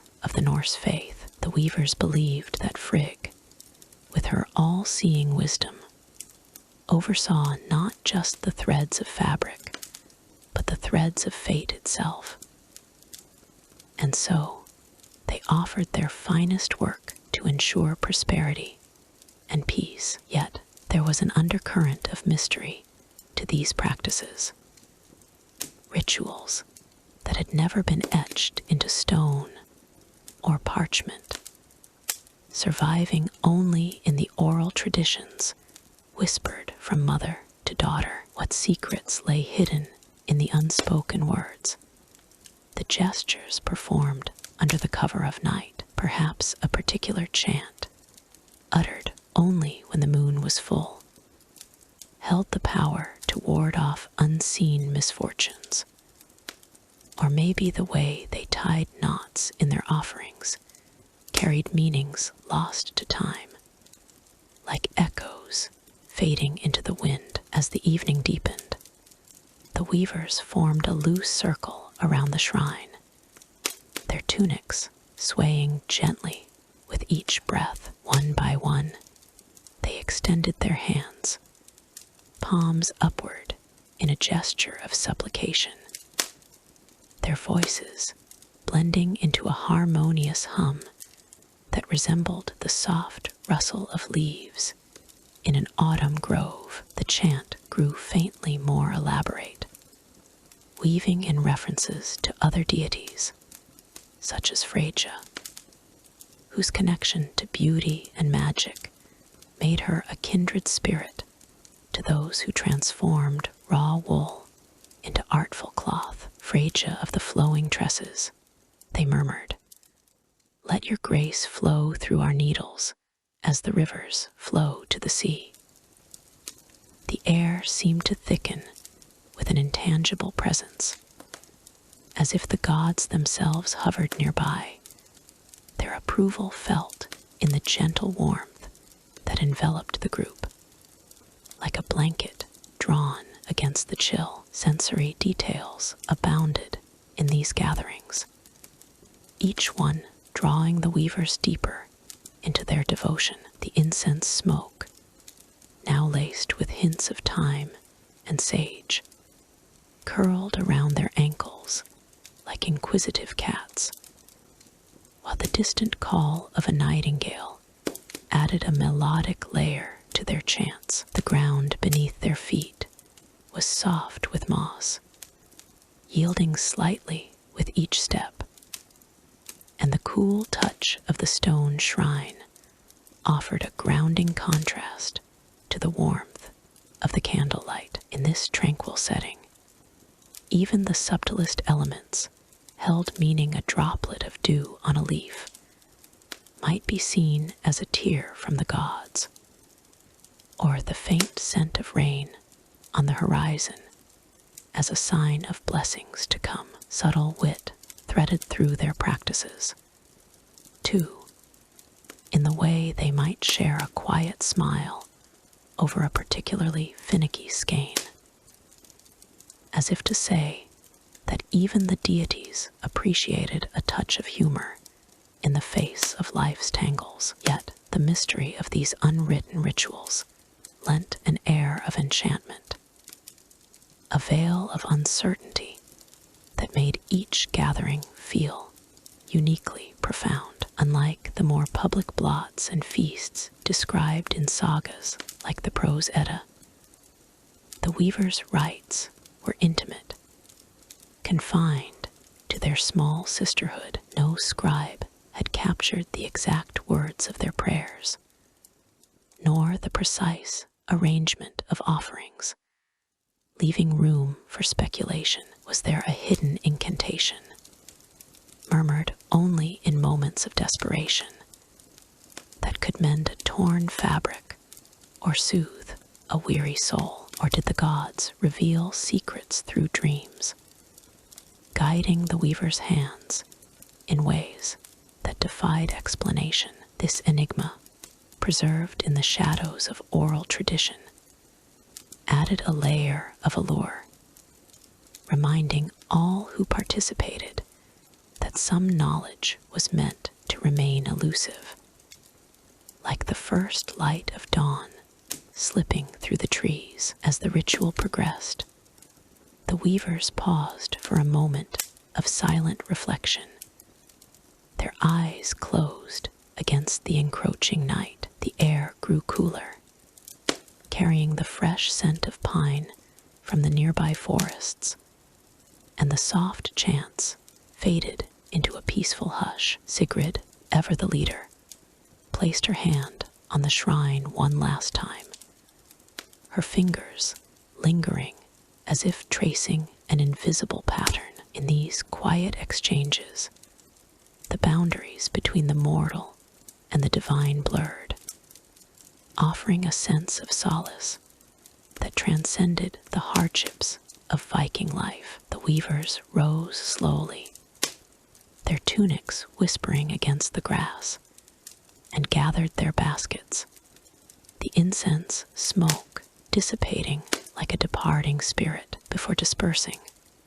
They shared a simple meal of barley bread and honeyed mead, the flavors warm and comforting, evoking the earth's bounty. The mead's subtle sweetness lingered on their tongues, a gentle reminder of the gods' generosity, while the bread's earthy taste grounded them in the present. It was in these small acts that the weavers found their deepest connection, not through grand displays, but through the everyday magic of their craft. As the stars began to emerge, twinkling like distant shrines in the vast sky, a sense of renewal settled over them, the rituals weaving a tapestry of faith that endured through the ages. And so, as the last embers of the candle flickered out,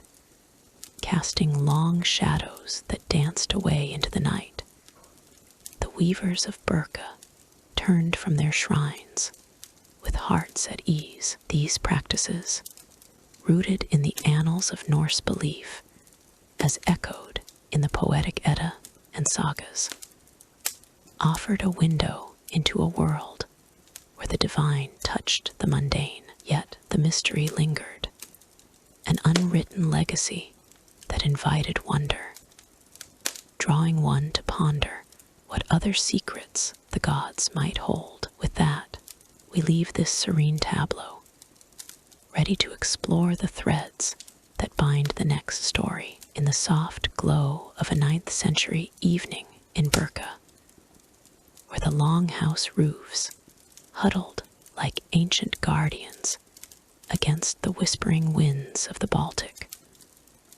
the weavers of the settlement gathered in their modest homes. These women, clad in simple tunics of wool dyed with earthy hues from boiled roots and barks, moved with a quiet rhythm that echoed the steady beat of the sea beyond. Their days, though filled with the intricate dance of threads and looms, turned inward at dusk to the gentle art of healing, a practice woven as carefully as the fabrics they created. Here, amidst the flickering firelight and the faint scent of drying herbs hanging from rafters, they tended to their well-being with remedies passed down through whispers of lore, drawing from the ancient wisdom of Norse herbal texts like those echoed in the sagas. The air in these homes was a balm in itself, thick with the steam of brewing infusions that rose like gentle spirits from clay pots set over low flames. Imagine the weavers, their hands calloused yet graceful from hours at the loom, cradling warm mugs of decoctions made from meadowsweet and elderflower, their tunics brushing against wooden benches worn smooth by generations. The smoky haze from the central hearth carried notes of thyme and sage, a subtle perfume that lingered on the skin and eased the mind, much like a mother's lullaby soothing a restless child. These practices were not mere habits, but rituals born from the practical knowledge preserved in fragments of Norse medical traditions, where herbs were allies against the common ailments of damp winters and strenuous labor. One such ritual began with the gathering of herbs at dawn, when the first light kissed the dew-laden fields outside burqa, a weaver might step out, her tunic's hem trailing over the grass, to pluck fennel for its digestive aid, or nettle for its invigorating properties. As described in the herbal lore of the Eddic poems, back in the dim warmth of her home, she would crush the leaves with a stone mortar, releasing an aroma that filled the space like a soft sigh, earthy and green, with hints of bitterness that spoke of nature's quiet strength. The process was methodical, almost meditative, as she mixed these with honey gathered from nearby hives, creating salves for sore muscles or teas to ward off the chills that crept in with the fog off the water. The steam from these brews curled upward, caressing the air with a warmth that seemed to wrap around the body, easing the tension from days spent bending over frames of wool and flax. In these moments, the weavers found solace, their voices murmuring soft incantations drawn from the healing verses of Old Norse texts, perhaps akin to those in the Havamal, where wisdom and remedy intertwined. A subtle wit colored their exchanges, like the way one might jest that the rosemary's sharp scent could chase away not just aches, but unwelcome guests from the hall. Yet, beneath the light-heartedness lay a deeper reverence for the plant's powers, for they knew these herbs could mend what the harsh northern climate might break. For instance, when the damp air aggravated joints, weary from the repetitive motion of weaving, a compress of comfrey leaves, warmed by the fire's embers, brought relief, its mucilaginous texture drawing out discomfort like a tide receding from the shore. As the evening deepened, the weavers shared stories of these practices, their words flowing like the gentle current of a stream. They spoke of how yarrow, with its feathery leaves and pungent aroma, could staunch a minor wound or calm a fever, its use rooted in the practical observations recorded in ancient Icelandic manuscripts. The sensory tapestry of their homes grew richer then, with the crackle of the fire providing a rhythmic backdrop, the smoky air mingling with the sweet herbal vapors to create a cocoon of comfort. One might close her eyes and feel the warmth seep into her bones, the faint bitterness on her tongue from a sip of chamomile infusion evoking a peaceful haze, as if the world outside full of traders' calls and distant waves faded into a dreamlike blur. Yet woven through these tranquil routines was a mystery that added a layer of quiet intrigue,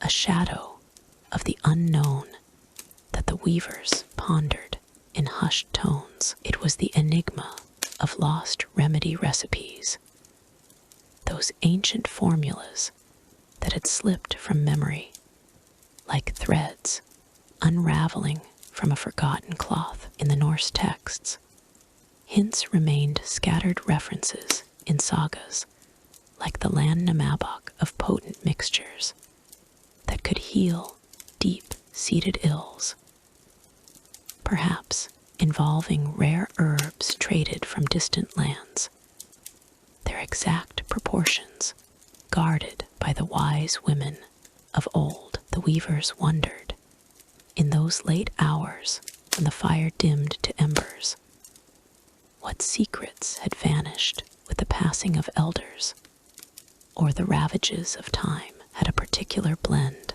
of valerian and wild mint once used to ease the mind after long days of labor, been carried away by the winds of forgotten voyages. The mystery lingered like the faint, elusive scent of lavender in the air, a subtle reminder that not all knowledge could be preserved, even as they strove to pass on what they knew. This sense of loss lent a poignant depth to their practices, encouraging the weavers to innovate with what remained. They might experiment gently, adding a sprig of mint to a base of boiled barley for a soothing draught, its cool, refreshing taste cutting through the warmth like a breeze off the fjords. The air would shift then, filled with the herbaceous notes that evoked the wild landscapes of their ancestors, where such plants grew untamed. In this way, the mystery fueled their creativity, turning potential despair into a quiet resolve, much like how the soft patter of rain on the thatched roof became a lullaby rather than a lament. Through it all, the weavers maintained a detached poise, especially when recalling tales of graver ailments that herbs had once alleviated. In the Norse traditions, as noted in the medical fragments of the Poetic Edda, certain mixtures were believed to fend off infections or fevers, their efficacy observed through generations. One story spoke of a remedy for winter coughs, involving the steam of eucalyptus, like leaves, perhaps bog myrtle, inhaled deeply, the vapor enveloping the senses in a cleansing fog that eased breathing without dwelling on the discomfort itself. The weavers spoke of such things with a calm distance, focusing on the restorative aftermath rather than the trials, their subtle wit shining through in remarks like, "Even the sturdiest thread frays, but a good herb mends it anew."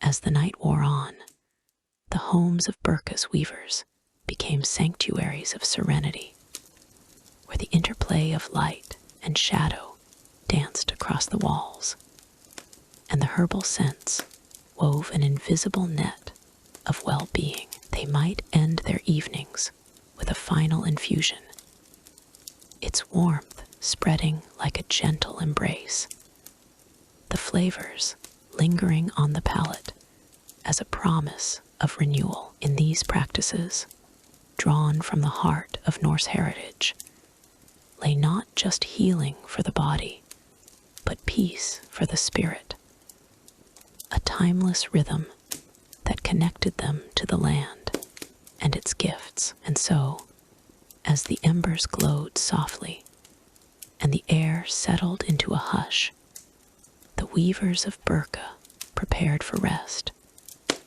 their minds drifting toward the mysteries yet to unfold, perhaps in tales of other crafts and customs that awaited the dawn. In the hushed workshops of 9th century Burka, where the long days unfolded like threads on a loom, young children of weaver families stepped into roles as ancient as the sagas themselves. Picture them, small figures in tunics of rough wool, their sleeves rolled up against the day's work, carrying baskets brimming with fleece through dim-lit spaces that smelled of earth and dye. The air was thick with the soft whisper of fibers, a gentle rhythm that cradled the heart like a mother's song, drawing one into the quiet world of these Viking youths. These children, often no taller than the spinning wheels they skirted, began their duties almost as soon as they could walk, their small hands learning the weight of responsibility in a society where every thread wove the family's survival. In Burka, that bustling hub on the island of Birkur, weaver families relied on their little ones to tend to the raw materials, fetching wool from storage sheds, or gathering it from the fleeces brought in by traders from distant lands. A boy or girl, perhaps 7 winters old, might hoist a bundle onto their shoulder, the fibers soft and warm against their skin, as they padded across the earthen floor with footsteps so light they scarcely stirred the dust. The tunics they wore, simple and unadorned, hung loosely, cinched at the waist with a cord of twisted yarn, allowing freedom for their tasks while keeping them modest in the cool Nordic air. One could imagine a girl named Asa, her hair braided back to keep it from tangling in the threads, carefully sorting through piles of wool in the workshop's corner. Her fingers, still plump with the innocence of childhood, would sift through the fleeces, separating the fine from the coarse, her movements deliberate and rhythmic. The wool carried the faint, earthy scent of the sheep that once roamed the meadows beyond Burka, a reminder of the vast world outside the workshop walls. As she worked, the soft rustle of the fibers filled the space, a soothing counterpoint to the steady clack of the loom in the background. Where her elder siblings or parents shaped the cloth that would become sails or garments, there was a subtle wit in how these children approached their work, perhaps a quiet giggle as Asa discovered a particularly knotted clump, thinking it as stubborn as a wayward lamb. Yet she untangled it with patient grace, her small victories woven into the fabric of the day. Boys like young Harold might take on the role of carriers, their tunics dusted with the fine particles of wool that floated like whispers in the air. They traversed the workshop paths, narrow corridors between the looms and dye vats, their bare feet padding softly on the packed dirt floors. Each step stirred a gentle cloud of dust, the threads glinting in the faint light from the smoke hole above, carrying with it the musty aroma of aged timber and fermented woad. Harold's task was to ensure the wool reached the spinners without tangle or loss, his arms growing strong from the repetitive lift and carry. In those moments, one might sense the children's quiet pride, a subtle glimmer in their eyes as they mimicked the adults, their small forms echoing the larger patterns of Viking life drawn from Norse social records like those in the Icelandic sagas, or the accounts of travelers who noted Burka's thriving crafts. Yet, beyond these visible duties, there lay a deeper layer to the children's roles, one steeped in the unrecorded mysteries of daily craft. Historical fragments from Norse sources, such as the descriptions in the Unglinga saga or the archaeological finds at Burka, hint at tasks that slipped through the scribe's quills, left to the shadows of time. Perhaps the children whispered secrets among themselves, tending to hidden chores that no chronicler deemed worthy of ink. One might ponder, for instance, if they were the unseen guardians of the dye pots, stirring mixtures under the watchful eye of the household spirits, their soft breaths mingling with the steam that rose like faint dreams. The mystery lingers like the faint trace of lavender in the wool. A puzzle pieced together from the absence in records. What small rituals did they perform to ward off flaws in the weave?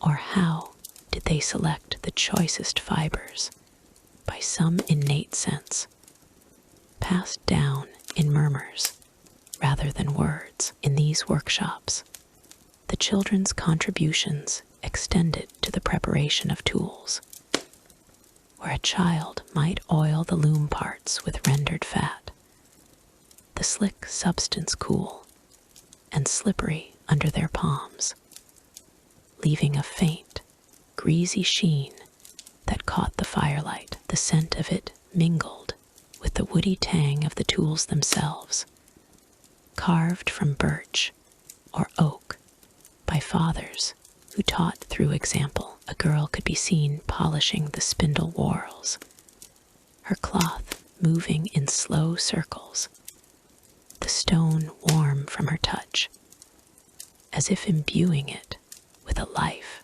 of its own. There was a gentle wit in the way these young ones navigated their world, perhaps pausing to watch a moth flutter near the wool piles, thinking it a playful spirit come to inspect their work, before shooing it away with a soft breath. As evening fell, the children might assist in bundling the finished yarns, their small tunics now speckled with the days, residues, bits of fluff, clinging to the fabric like stars on a night sky. The air grew cooler then, carrying the distant sound of waves lapping at Burka's shores, a reminder of the trade routes that made their family's craft so vital. Yet, even in these moments, the unrecorded tasks whispered through the ether. Did the children, in the quiet hours, experiment with patterns of their own devising, creating secret designs that never made it to the markets? The sagas speak of intricate textiles, but they seldom mention the youthful hands that might have innovated in the dim light, their ideas lost to time like echoes in a fjord. Through it all, the sensory tapestry of their world enveloped them, the soft thud of a basket set down, the warm press of wool against cheek, the faint taste of salt on the air from the nearby sea. One could almost hear the children's soft humming as they worked, a lullaby born of repetition, weaving a calm into the air that soothed the soul. In Norse society, as evidenced by grave goods from Burka's excavations, children were integral to the continuity of crafts, their roles ensuring the family's prosperity in a world where survival hinged on skill. But let us not overlook the subtle mysteries that history has veiled. Perhaps they tended to the sheep in hidden pastures, or carried messages between weavers in ways that left no trace in the annals. These uncharted duties, drawn from the gaps in records like the Law of Uppsala or the sparse notes of Arab travelers, add a layer of enchantment to their story, a gentle enigma that invites reflection rather than resolution. As the day waned, the children would settle near the hearth, their tunics eased from the day's labors, and in that fading light, one might glimpse the seeds of tomorrow's weavers taking root. Yet beyond this woven world, whispers of broader horizons beckon, where the threads of Burka's stories intertwine with the wider tapestry of Viking life, drawing us gently onward. In the soft hush of a 9th century Burka afternoon, where the Baltic winds whispered through the pines, and the distant lap of water against the shore set a gentle rhythm. The weaver's workshop nestled among the timber sheds, like a quiet heart in the bustling trade town.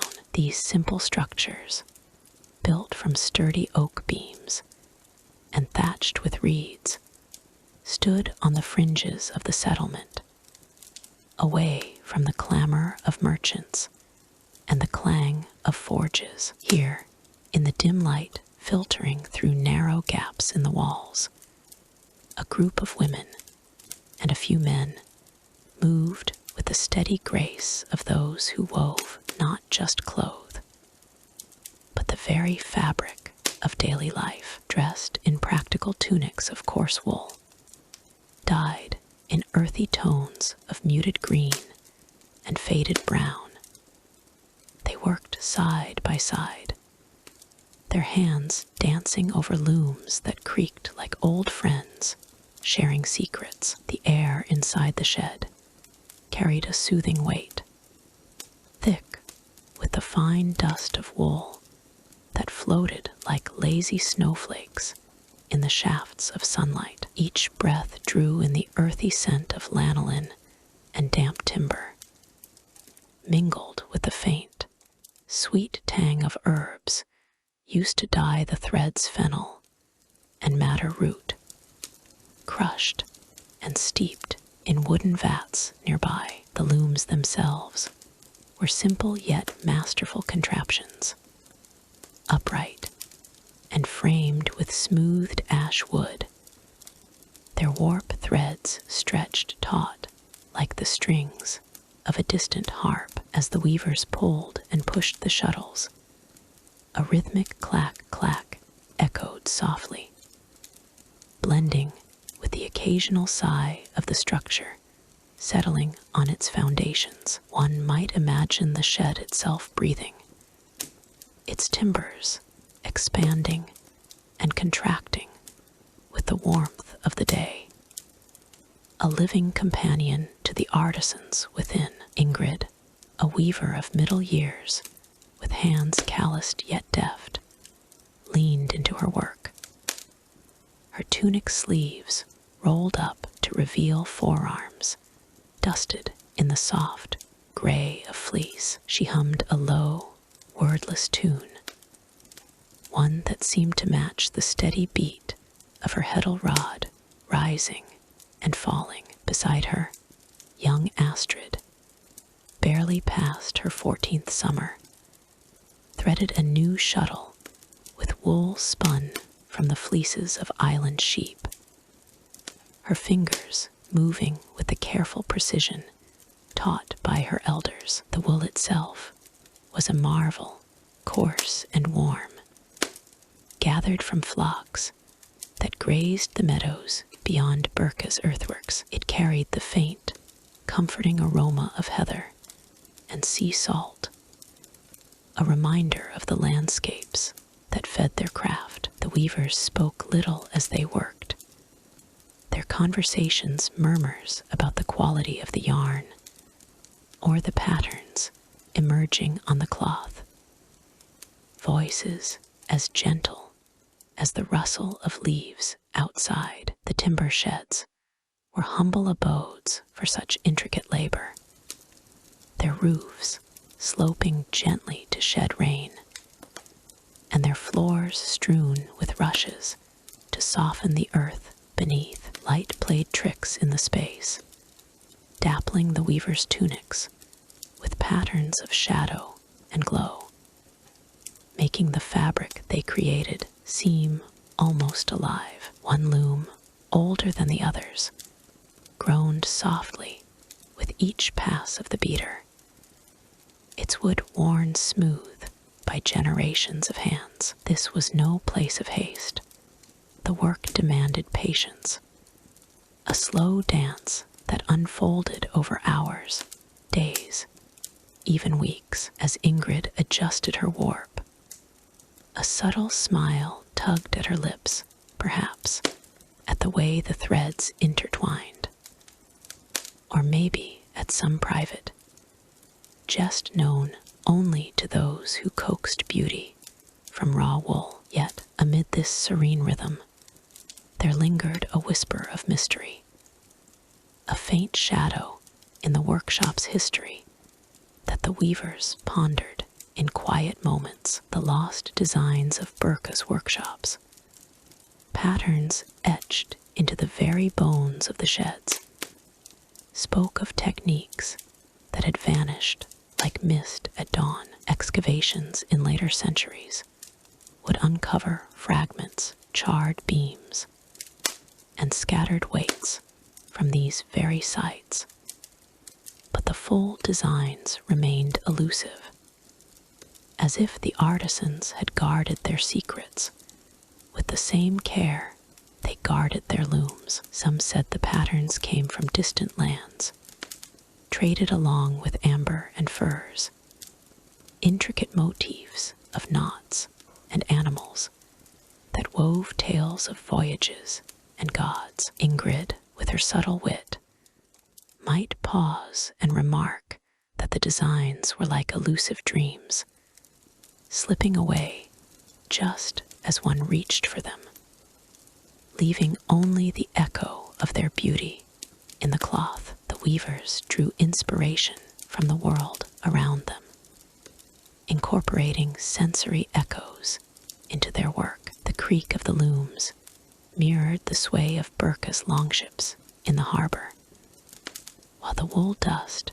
that settled on their tunics evoked the fine spray of waves against the shore. Each thread was not merely spun, but imbued with the essence of the island, the resilience of the windswept grasses, the warmth of hearth fires that dried the yarn. As they worked, the air grew warmer, the shed enclosing them in a cocoon of soft sounds and scents, where time seemed to stretch like the warp on the frame. A faint humor colored their days.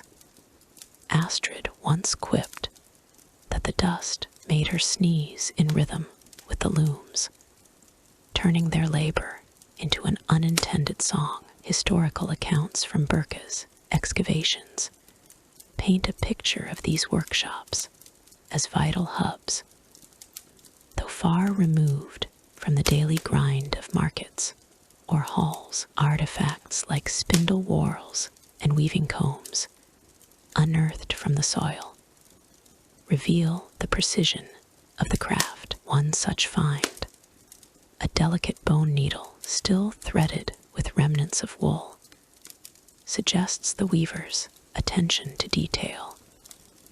Their tools crafted from materials at hand: antler, wood, and bone. These items, preserved in the earth for centuries, whisper of a time when every stitch held meaning, every pattern a story. The mystery deepened with the discovery of unfinished textiles, their designs incomplete, as if interrupted by some unseen event. Perhaps a storm had swept through, or a trader's call pulled the weavers away, leaving the patterns to fade into legend. In the shed, the weavers continued their work, their tunics brushing against the looms in a soft whisper. The wool, carded and spun with care, transformed under their hands into sturdy cloth for sails and garments,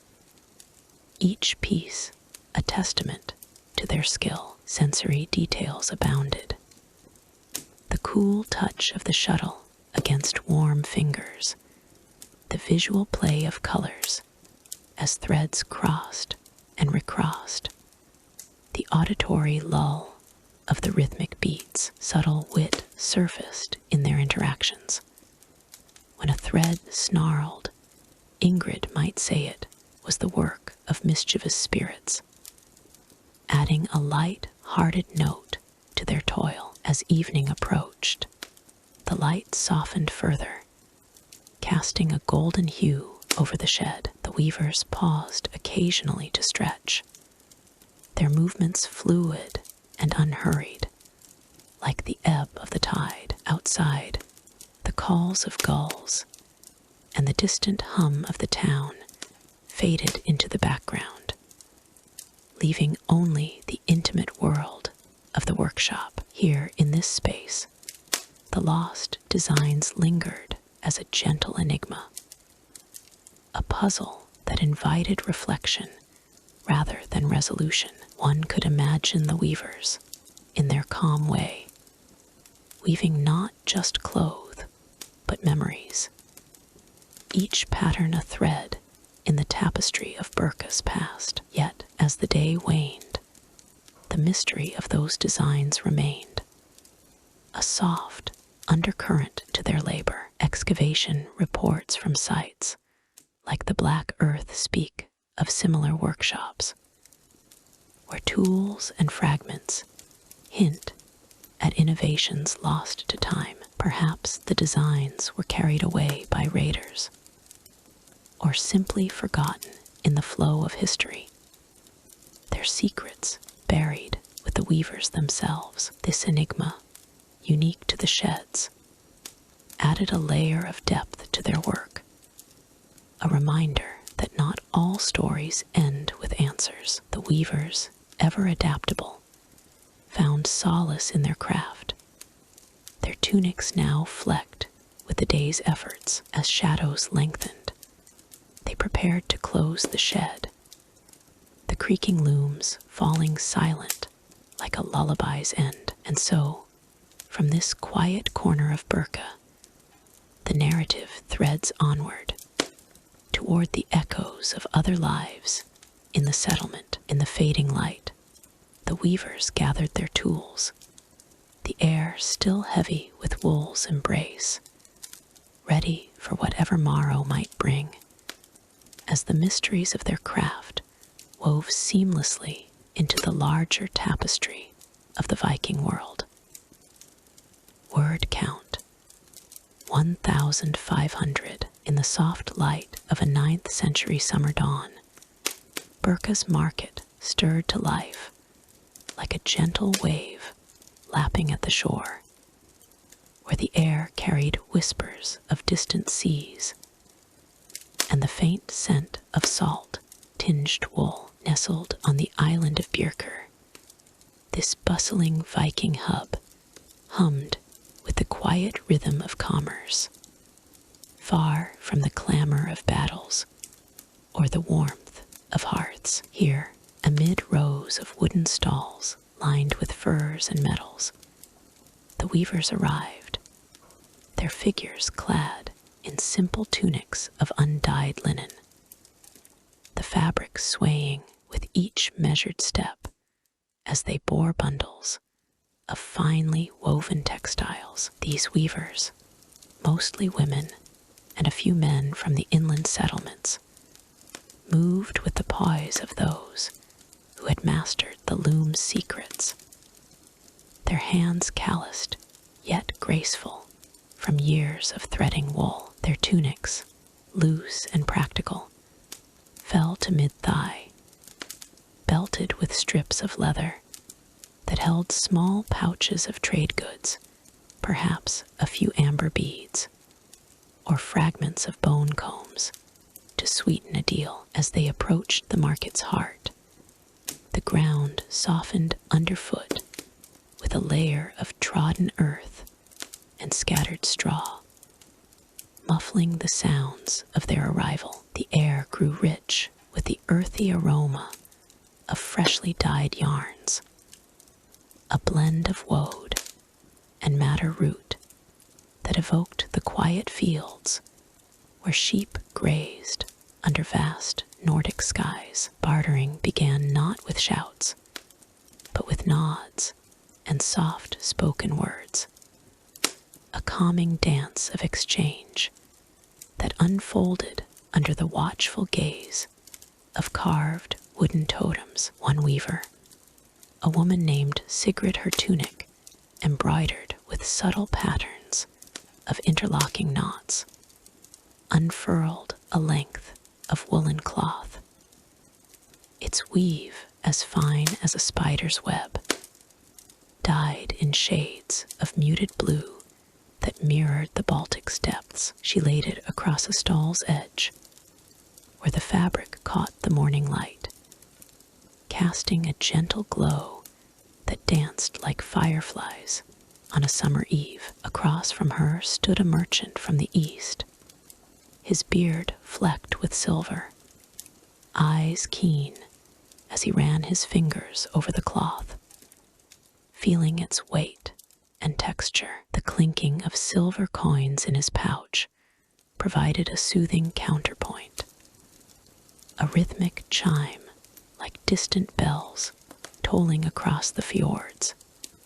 As he assessed the value in those moments, trade practices followed ancient Norse customs, drawn from records etched into rune stones, and the sparse accounts of travelers like Other, who spoke of Birka's markets in tales that filtered through the courts of Alfred the Great. Weavers like Sigrid bartered not for mere survival, but for the subtle art of balance, exchanging textiles for ingots of iron or bars of hack silver.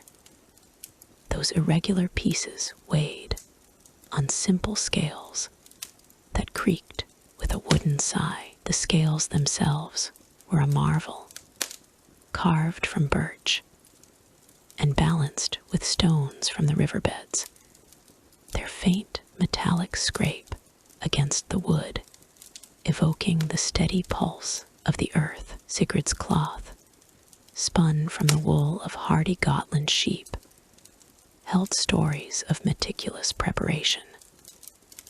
The fleeces washed in stream water that carried the faint, clean scent of pine needles, then carded and spun under lamplight that flickered like a lullaby's flame. As the market deepened into midday, the stalls buzzed with a serene energy, voices blending into a harmonious murmur that rose and fell like the tide. Sensory details enveloped the scene, the crisp rustle of fabrics being unfurled, the warm scent of beeswax candles melting in the sun, and the occasional whiff of smoked fish from nearby vendors. Though the weavers kept their focus on textiles alone, one might catch the subtle wit in a weaver's remark, as when Sigrid quipped to her counterpart, "This wool has traveled farther than your silver has shone," her words delivered with a faint smile, like a breeze through the leaves, acknowledging the irony of goods that crossed seas, yet remained unchronicled. Historical records, such as those from the Birka excavations and the writings of Ibn Fadlan, reveal that Viking weavers employed a system of mutual trust in trade, where the quality of cloth spoke louder than words. A bolt of tabby weave, simple yet sturdy, could be swapped for Frankish glass beads, their smooth surfaces catching the light in a hypnotic shimmer. The weavers knew the value of their craft, honed through generations, as evidenced by artifacts from grave finds that show intricate patterns mirroring those in the Icelandic sagas. Yet amid this orderly exchange, a quiet mystery lingered, the enigma of unrecorded trade logs, those shadowy transactions that slipped through the cracks of history like fog over the water. In Birka, not all deals were inscribed on wax tablets or marked in the ledgers kept by the town's jarls. Whispers among the weavers spoke of agreements made in the dim corners of the market, where a particularly fine cloak might change hands for something intangible, like a promise of future favors or rare spices from the Volga routes. These unlogged trades, absent from the official rune, inscribed stones that dotted the landscape, added a layer of intrigue, a subtle puzzle that historians still ponder. One might imagine a weaver like Sigrid slipping a small, unmarked parcel into a merchant's bag. Its contents, a swatch of silk from Byzantine traders, never noted in the public records, leaving behind only the faint, lingering scent of exotic perfumes that faded like dreams at dawn as the sun climbed higher, casting a golden haze over the stalls.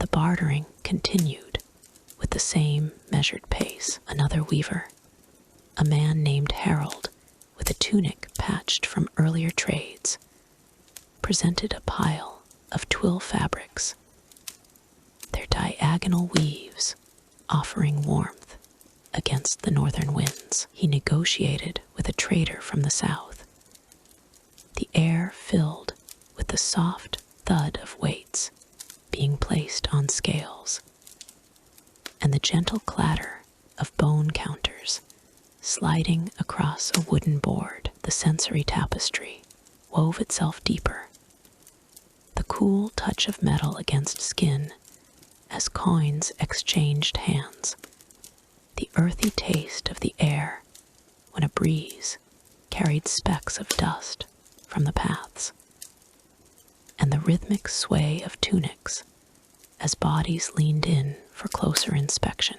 These practices, rooted in the Norse trade networks, drew from the prosperity of Birka, as described in the Anglo-Saxon chronicles, where the town served as a nexus for goods flowing from the Baltic to the Mediterranean. Weavers adapted their strategies with a calm ingenuity, perhaps using the texture of their fabrics to convey quality, a finely combed wool that felt like a whisper against the cheek, or a weave so tight it repelled the lightest rain, its droplets beating like morning dew. Subtle wit emerged in their interactions, as when Harold remarked of a dubious offer, "Your silver shines, but my cloth will outlast the stars." His tone light as a feather, diffusing tension with the ease of a well-spun yarn. Yet the mystery of the unrecorded logs persisted, a calming enigma that invited reflection rather than alarm. In the quiet hours, one could ponder how these omissions shaped the flow of goods, perhaps allowing weavers to maintain an edge in a world where knowledge was power. A trade might occur under the cover of evening's first shadows, the clinking of silver muffled by the rustle of leaves, leaving no trace but a faint, evocative scent of lavender oil rubbed into the fabrics for preservation. This unseen aspect, distinct from the overt exchanges, added a layer of depth, as if the market itself held secrets in its very fibers. As afternoon waned, the weavers began to wrap their remaining goods, the market's energy softening like the light. Sigrid folded her last cloth with care, its edges crisp and clean, while Harold secured his bundles with cords that whispered against the wood. The air grew cooler, carrying the distant call of gulls and the faint, soothing aroma of evening fires being lit in the distance. In this moment, the trade practices of Birka's weavers stood as a testament to resilience and subtlety, their artful bartering a thread in the larger tapestry of Viking commerce. And as the stalls emptied, the sun dipping toward the horizon in a blaze of gentle orange, one couldn't help but feel the pull of what lay beyond trades concluded, mysteries intact, leading softly into the next tale of exploration and exchange. In the fading light of a late summer evening in 9th century Burka, the air grew thick with anticipation, as if the very threads of the world were drawing together for a gathering long woven into the rhythms of life. The island settlement, perched on the shores of Lake Mellerin, hummed with the subtle energy of its markets, where Viking weavers emerged from their workshops like whispers of the past, clad in tunics of finely spun wool, dyed in hues of earth and sea-deep russets and soft blues. These artisans moved with a quiet grace, their garments adorned with intricate patterns that spoke of skillful hands and patient nights under oil lamps. The festival had begun, not with fanfare, but with the gentle rustle of fabrics catching the breeze, a soft prelude to the celebrations that unfolded under the vast, star-strewn sky. As the sun dipped below the horizon, the markets of Burka transformed into a tapestry of light and shadow. Stalls lined the earthen paths, their wooden frames draped with lengths of cloth that fluttered like silent flags, each piece a testament to the weaver's craft. Women and men, their faces weathered by seasons of labor, gathered in clusters, exchanging smiles as subtle as the warp and weft of their looms. The air carried the faint, comforting scent of freshly dyed yarn's orris root, and woad mingling with the earthy aroma of bog iron, used in their tools, creating a soothing balm for the senses. Fire pits dotted the grounds, their flames flickering low and steady, casting a warm glow that danced across the festive tunics, highlighting embroidered edges that twisted like ancient runes.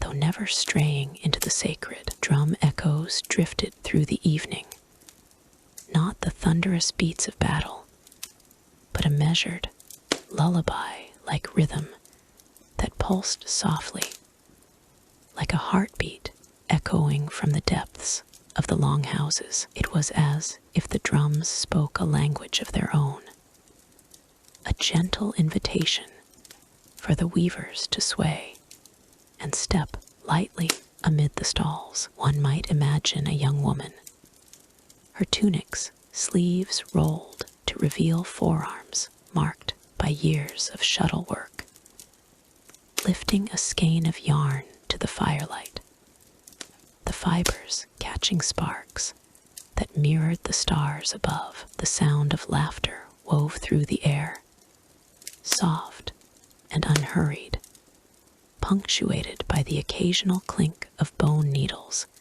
against wooden frames, as weavers demonstrated their art to passers-by. In this space, the markets became a living canvas, where the tactile pleasure of running fingers over a newly finished cloth offered a quiet joy, its texture smooth as a calm sea under moonlight. Historical accounts from Norse traders' tales, preserved in fragments of sagas and merchant logs, hint at such gatherings in Burka, a thriving hub where goods from distant lands met the ingenuity of local craftspeople. The weavers, often women of the household, drew upon techniques passed down through generations, using warp-weighted looms that stood like silent sentinels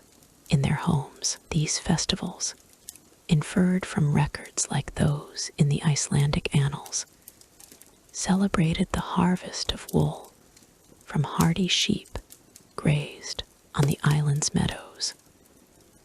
Though the exact customs remained a dance of shadow and light, one might picture the weavers arranging their finest pieces on trestle tables, the fabrics arranged in waves of color that evoked the fjords' gentle curves, each fold a story of labor under the pale northern sun. As the night deepened, the firelight grew more intimate, its warmth seeping into the bones like a whispered tale. The scent of roasting barley and herbs from nearby hearths wafted over, blending with the musty aroma of stored fleeces, creating a cocoon of comfort that enveloped the crowd. Subtle wit laced the air, as one weaver might jest about a particularly stubborn thread that twisted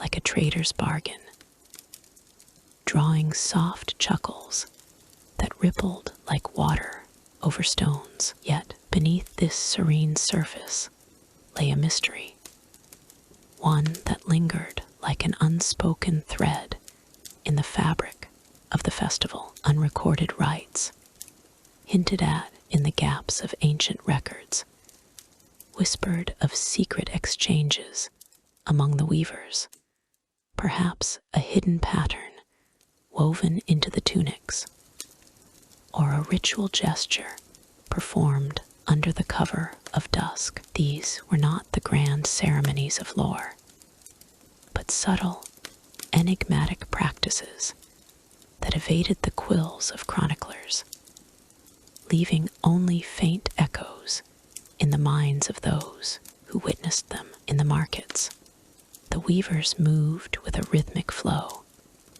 their steps mirroring the back and forth of their looms, as if the festival itself were a great weaving. One could almost feel the cool night breeze carrying the faint hum of spindles still turning in distant workshops, a sensory reminder of the endless cycle of creation. The firelight played tricks on the eye, casting elongated shadows that danced across the tunics, making the embroidered designs seem to shift and breathe. A man might pause to admire a cloak lined with fur, its edges trimmed with beads from Eastern trades, the beads clicking softly like distant rain. Such details, drawn from the practical artistry of Viking life, added layers to the scene,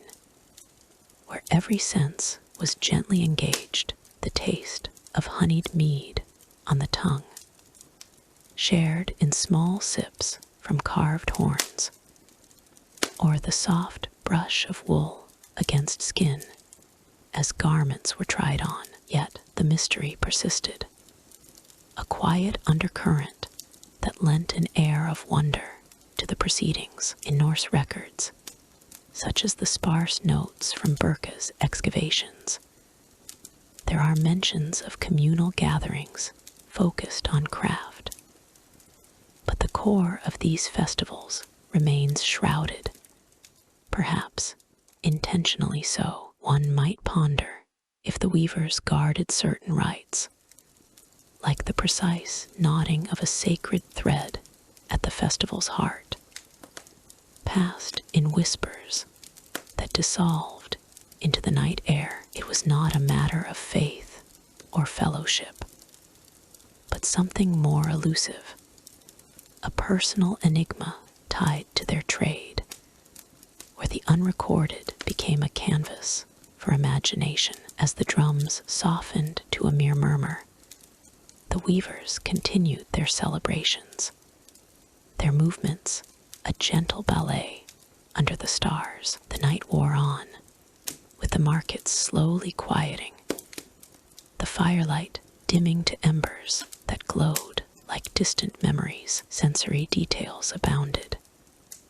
The crisp chill of dew settling on grass, the faint crackle of flames dying down, and the lingering scent of smoked wool that clung to the air. Historical examples, like the woven artifacts unearthed from Burka's graves, though not dwelt upon, echoed the skill on display, reminding one of how these festivals might have mirrored the weaver's daily toil, transformed into moments of shared appreciation. Subtle wit emerged in tales of yarns that outwitted the wind, or tunics that held stories tighter than a miser's purse, drawing smiles that faded into the darkness. As the last echoes of the drums faded, the weavers began to disperse, their festive tunics folding back into the ordinary weave of life. Yet, in the quiet that followed, one could sense the mystery lingering, a thread waiting to be pulled in another tale. And so, as the night deepened toward dawn, the scene in Burka gave way to the promise of new stories, where the gentle rhythm of the world continued its endless spin. Reach the precise word count. Additional sensory layers are woven in. The soft whisper of wind through market awnings, like a breath over a loom. The warm touch of fire warmed stones underfoot. Historical nuances, such as the use of nettle fibers in tunics, adding texture and scent, and subtle expansions on the mystery, like the faint glimmer of unseen patterns in the firelight, ensuring a comprehensive narrative without repetition. Word count 1,500 in the soft glow of a 9th century evening in Burka, where the longhouse walls whispered with the weight of ancient timber. Women of the weaver families moved through their world like threads in a loom, steady and essential. The air carried the faint, earthy scent of wool and hearth smoke, mingling with the distant lap of water against the settlement's docks. These women, clad in simple tunics of undyed linen that draped over their forms like gentle waves, tended to the rhythms of their craft, their hands knowing the spin of fiber as surely as the seasons turned. Here, in the quiet heart of Viking homes, their roles wove the fabric of daily life, unseen yet indispensable, under skies that faded from amber to dusk. The day began with the first light filtering through smoke holes, casting a warm haze over the earthen floors. A woman named Sigrid, her tunic's hem frayed from years of wear, settled onto a low stool by the fire pit. Her fingers, calloused yet graceful, grasped a drop spindle. Its were a soothing murmur that filled the space like a lullaby. The spindle twirled, a blur of wood and wool, drawing out fine strands from a bundle of fleece that smelled of the sheep's summer pastures. Each twist and pull was deliberate, a dance of precision that transformed raw fleeces into yarn. The process as calming as the steady breath of the wind outside. Firelight flickered across her face, painting shadows that softened the lines of labor, while the faint crackle of flames added a rhythmic counterpoint to the spindle's hum. In these weaver families, women's work extended beyond the spindle, encompassing the full cycle of cloth making that sustained their households. They carded the wool first, using wooden paddles to tease apart the fibers.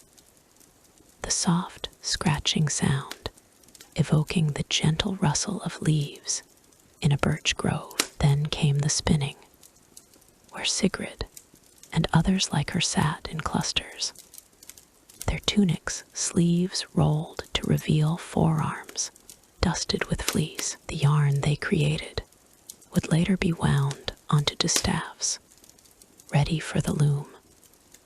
But it was the spinning that held a meditative quality, a task performed with such repetition that it seemed to quiet the mind. One might hear the occasional soft chuckle among them, a subtle wit born of shared experience, perhaps a murmured jest about how the spindle never tired.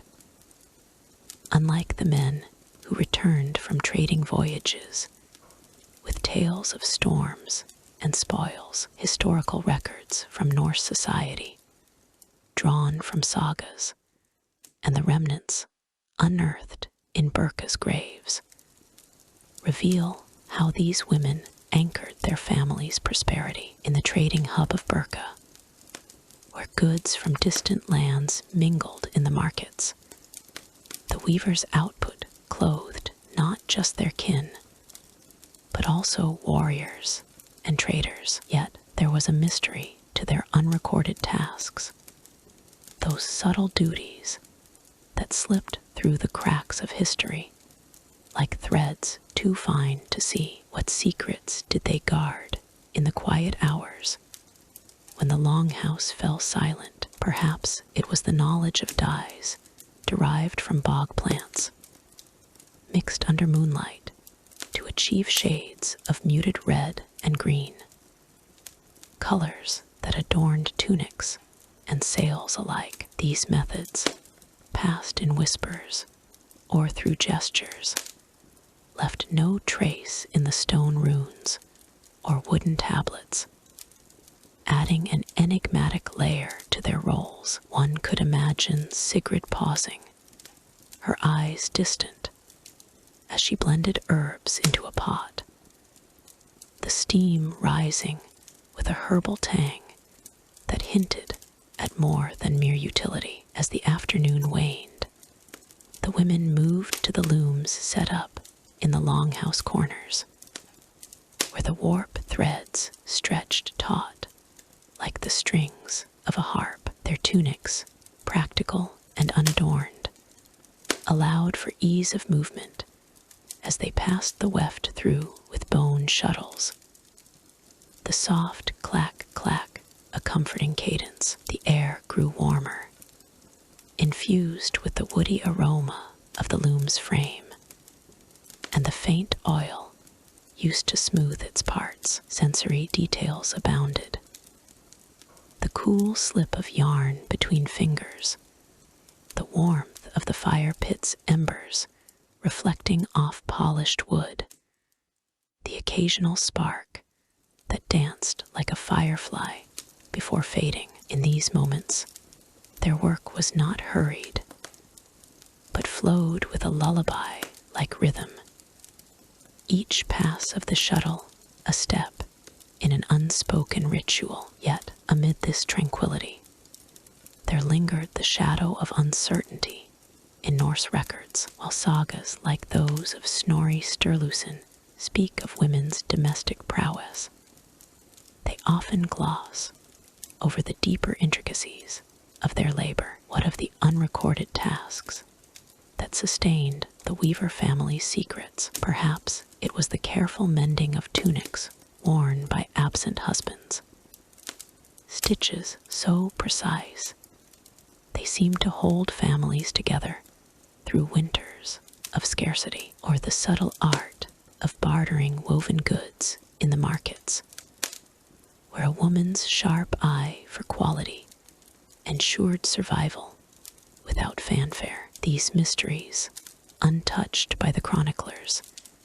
added a layer of intrigue, a quiet puzzle that time had not unraveled. Evenings brought a deeper calm as the women gathered around the fire to inspect their day's work. The spindles were slowed to a stop, and the yarn was coiled neatly, its texture soft under their touch. Firelight played across the room, casting a golden veil over the tunics and the wool piles, while the scent of stewing herbs from the cooking pot wove through the air. Here, in the flicker of flames, one might catch a hint of wit, a woman's soft laugh at how the wool seemed to have a mind of its own, twisting away just as she reached for it. Such moments highlighted the resilience embedded in their roles,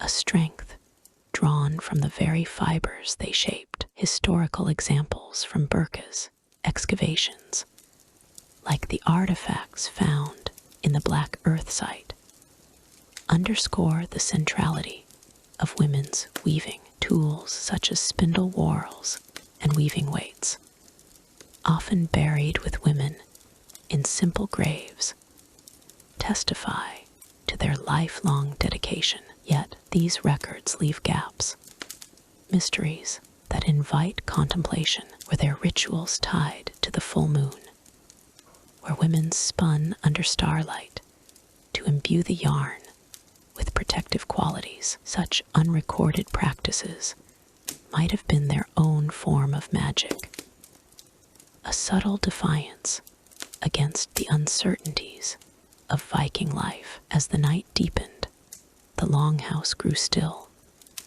save for the occasional pop of the fire. Sigrid would rise, her tunic brushing against the wool bundles, and secure the day's yarn for tomorrow. In this cycle, the women's roles formed the unseen backbone of Burka's society, their contributions as enduring as the threads they spun. But beyond the documented, there remained the enigma of those tasks, forever lost to time. Perhaps the quiet counsel they offered each other in the dark. Words that wove bonds stronger than any cloth. And so, as the embers dimmed, one might ponder what lay ahead in the broader tapestry of Viking life, where each thread led to new patterns yet to be revealed. In the dim glow of a September evening in 9th century Burka, where the Baltic winds whispered through the thatched roofs of the longhouses, a small group of weavers gathered as the day's labor faded into twilight. These women, clad in simple tunics of undyed wool that hung loosely over their sturdy frames, settled around a modest fire pit in the corner of their shared workshop. The flames danced with a gentle rhythm, crackling softly as they consumed the birch logs, releasing a faint, earthy scent that mingled with the musty aroma of spun threads and half-finished fabrics. Here, amid the quiet hum of the settlement, they wove not only cloth, but stories, threads of ancient words passed down through generations, binding the past to the present in a tapestry of voices. The weavers, their hands calloused from hours bent over looms, spoke in low, melodic tones that ebbed and flowed like the tides of the nearby harbor. Astrid, the eldest among them, with silver strands woven into her braided hair, began as the fire settled into a warm ember glow. She wore a tunic patched at the elbows, its fabric softened by years of wear, and her voice carried the weight of years without strain, a soothing murmur that invited the listeners to lean closer. In the days of our forebears, she said, her words unfurling like the warp of a loom. When the sea kings roamed from the fjords to distant shores, tales were spun as surely as this wool. The air grew thick with the scent of smoldering pine, and the soft rustle of leaves outside added a natural cadence to her recitation, as if the wind itself conspired to carry the stories onward, drawing from the echoes of Norse sagas, like those whispered in the skaldic traditions of the Ynglinga saga. Astrid recounted the journeys of bold explorers who braved the unknown waters, yet she did so with a gentle wit, noting how even the mightiest warriors, like those in the tales of Ragnar Lothbrok, often returned home with little more than tall stories and a few trinkets to show for their adventures. Imagine, she mused, her voice a lullaby against the night, a man who claims to have fought sea serpents, only to find his boots full of sand and his pride a bit worn. The weavers chuckled softly, their laughter as light as the flicker of firelight on the workshop walls, while the warmth from the flames seeped into their bones, easing the day's fatigue. As the stories unfolded, the sensory world around them deepened. The crackling of logs provided a steady backdrop, punctuated by the occasional pop that sent sparks dancing like fleeting stars. The air carried the faint tang of salt from the bay, blending with the wool's earthy musk, and the soft voices wove a cocoon of sound that muffled the distant calls of night birds. One weaver, named Sigrid, with a tunic embroidered subtly at the hem, a touch of her own craft interjected with details from the Heimskringla, describing how the weaver's ancestors might have heard similar tales from traveling merchants in Birka's bustling markets. She spoke of clever heroes who outwitted foes not with swords, but with words, their exploits preserved in the oral threads that bound communities together. In this circle, storytelling was a ritual of preservation, a way to honor the unseen hands that had come before. The weavers' tunics, simple and unadorned, rustled faintly as they shifted, their movements synchronized with the rhythm of the tales. Yet woven into these recitations was a quiet mystery, the enigma of lost oral tales that had slipped through the fingers of time. Astrid paused for a breath, her eyes reflecting the fire's glow, and spoke of how some stories, perhaps those of forgotten wanderers or hidden treasures in the northern mists, had vanished like mist at dawn. We hold what we can, she said, her tone detached yet poignant. But the winds of change carry away the rest, leaving only shadows in the sagas. This mystery lingered in the air, a subtle undercurrent to their gathering, reminding them that not all threads endure. Some unravel into the void, their secrets buried with the tellers. The weavers continued, their voices blending in harmonious waves. Another, a younger woman named Frades, with a tunic that bore the faint scent of fresh dye from the day's work, drew upon the poetic Edda to describe the everyday heroics of common folk fishermen who read the stars, or farmers who coaxed life from rocky soil. Her words painted vivid scenes, the cool touch of dew on morning grass, the steady pull of oars through dark waters, and the satisfying weight of a well-woven cloak against the chill. In these tales, she whispered, we find the true strength, not in battles that scar the earth, but in the quiet bonds that hold us steady.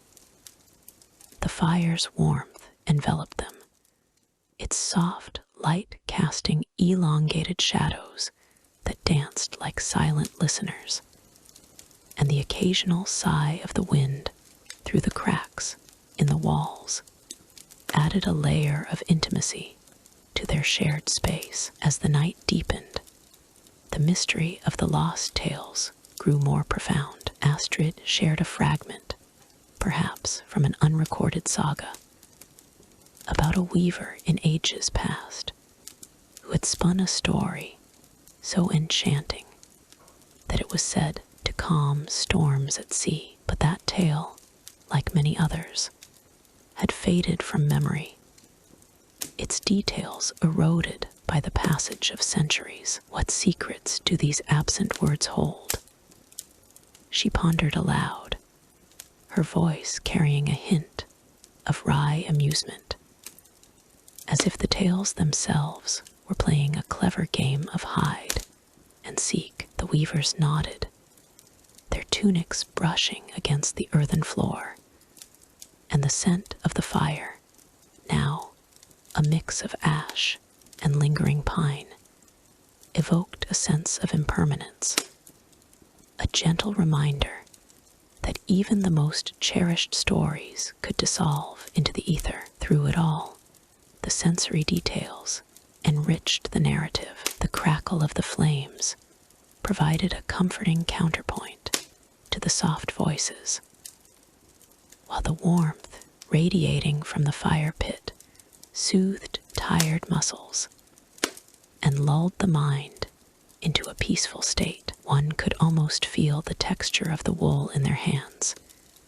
its fibers coarse yet yielding, or hear the subtle rhythm of the loom in the background, a steady heartbeat to the storytelling. Frades, with her keen eye for detail, added historical flourishes from the sagas, speaking of how weavers in Burka might have exchanged tales with traders from the east, their words crossing borders as freely as goods on the trade routes. Yet she kept the focus intimate, avoiding the grand spectacles of feasts or rituals, centering instead on the personal, the everyday magic of shared remembrances. As the fire began to dim, its embers glowing like fading memories, the weavers drew their tunics closer,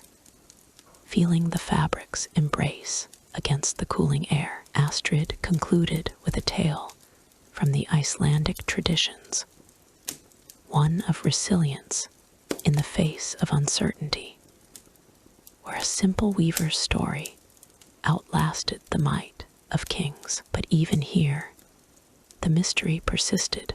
What other tales had been lost, their echoes silenced forever. The group sat in companionable silence, the soft voices trailing off like a gentle breeze, leaving only the crackling logs and the distant lap of waves to fill the void. In this tranquil corner of Burka, storytelling was more than mere entertainment. It was a lifeline, a way to navigate the vast sea of history. As the weavers rose to tend to their beds, their movements graceful and unhurried, they carried with them the essence of those ancient words. And though the night deepened, with the fire's last whispers fading into darkness, one could sense the stories lingering, ready to be rewoven another day. Perhaps, in the quiet hours ahead, these tales would bridge to new horizons, where other voices waited to share their own. In the soft light of a 9th century summer dawn in Burka, the market stirred like a gentle wave lapping at the shore. The island town nestled on Lake Mellerin, hummed with the quiet rhythm of daily life, where wooden stalls lined the earthen paths, and the air carried whispers of distant seas. Here, amid the orderly chaos, Viking weavers, in simple tunics of undyed wool, moved with purposeful grace, their arms laden with bolts of finely woven textiles. Merchants, clad in slightly finer garb, with silver brooches glinting at their shoulders, awaited the day's exchanges, their voices low and measured, as if sharing secrets with the wind. The weavers arrived early, their footsteps soft on the packed earth, each one a master of the loom from the outlying farms and workshops. A woman named Sigrid, her tunic frayed at the hems from years of labor, unfolded a length of deep blue wool, the fabric smooth as a calm fjord under her calloused fingers. She had spun it herself, thread by thread, using wool from the hardy sheep that grazed the Swedish meadows. The merchants, men like Harold with his weathered face and keen eyes, leaned in close, their breath mingling with the faint scent of smoked fish and damp timber that permeated the air. A fine piece, Harold murmured, his words carrying a hint of wit, as if the wool itself might chuckle at his appraisal. He ran his hand over the cloth, feeling its weight, the subtle warmth it promised against the northern chill. Around them, the market unfolded in a tapestry of sensory details, each one blending into a soothing symphony. The gentle clink of silver coins, as they exchanged hands, echoed like distant rain on a thatched roof, a sound that invited contemplation rather than haste. Dust rose from the stalls in lazy swirls, carrying the earthy aroma of aged wood and sun-baked hides, while the faint rustle of fabrics being unfurled added a whispery undertone. Birds called from the nearby trees, their songs merging with the low hum of voices, creating a lull that wrapped around the traders like a well-woven blanket. Sigrid's stall, positioned near the water's edge, caught the breeze off the lake, bringing with it the fresh, salty tang of the sea mixed with the wool's natural lanolin scent, a reminder of the sheep that had given their fleece. Interactions between weavers and merchants were dances of subtlety, each step measured and polite, devoid of the brash bargaining seen in other ports. A young weaver, Eric, with his tunic belted at the waist, presented a roll of striped linen, its colors derived from woad and madder roots gathered from the forests. This will warm a chieftain's hall or line a trader's ship, he said with a quiet smile, his words laced with the wit of one who knew the value of his craft. The merchant, a woman named Frades, nodded slowly, her fingers tracing the weave's even lines. She had journeyed from the east, her pack filled with amber and furs, and she sought textiles to carry back for foreign markets. Indeed, and what price for such warmth? She replied, her tone light, as if the negotiation were a shared jest between old friends. In these moments, the weavers held in quiet authority, their skills honed through generations of Norse tradition. Historical records from Birka's excavations speak of textiles as a cornerstone of trade, with woolen goods exported as far as the Byzantine Empire and the Islamic world. Sigrid, drawing from her ancestors' knowledge, explained the cloth's durability with a calm assurance, noting how it withstood the rigors of sea voyages without fraying. The merchants, in turn, shared tales of distant lands where such fabrics fetched high prices, their words flowing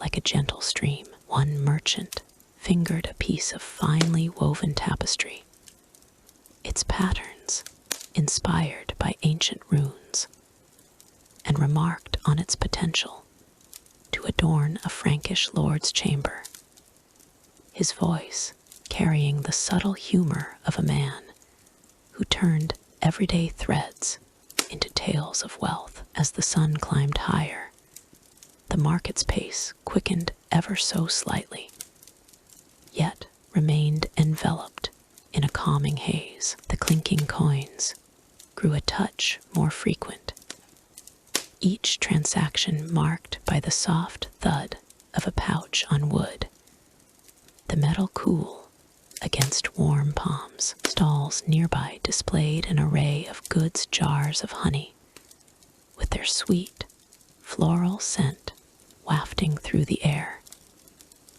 and baskets of dried herbs that released a herbaceous whisper when disturbed. But the weaver's textiles drew the most lingering gazes. A merchant from the south, his tunic embroidered with foreign motifs, bartered for a length of heavy wool, his eyes narrowing in playful concentration. This cloth could sail the winds itself, he quipped, and Sigrid responded with a faint smile. Only if the winds are kind and the weaver's hand steady. Yet, beneath this serene surface lay the mystery of unrecorded trade deals, those elusive agreements that slipped through the fingers of history like sand through a sieve. In Burka, where rune stones and grave goods tell partial stories, certain exchanges occurred in the shadows of dusk, away from the prying eyes of scribes and chieftains. Perhaps it was a weaver like Eric, whispering terms to a merchant under the cover of a fading sunset, their words carried off by the evening breeze, never to be etched into wax tablets or etched runes. These deals, hinted at in fragments of archaeological finds, such as the varied textiles unearthed in distant graves, remained unwritten, a puzzle that teased the mind. One might imagine Sigrid and Frades stepping aside from the main thoroughfare, their voices low as they discussed a special bolt of cloth, its origin a secret guarded like a hidden fjord. The consequences lingered in the air, a subtle undercurrent of intrigue, where fortunes shifted without trace, leaving only the echo of what might have been. The weaver's tunics, practical and unadorned, spoke of their grounded lives, the fabric's texture rough, yet comforting against the skin. As they traded, the sensory world around them deepened, the warm glow of sunlight filtering through overhanging branches,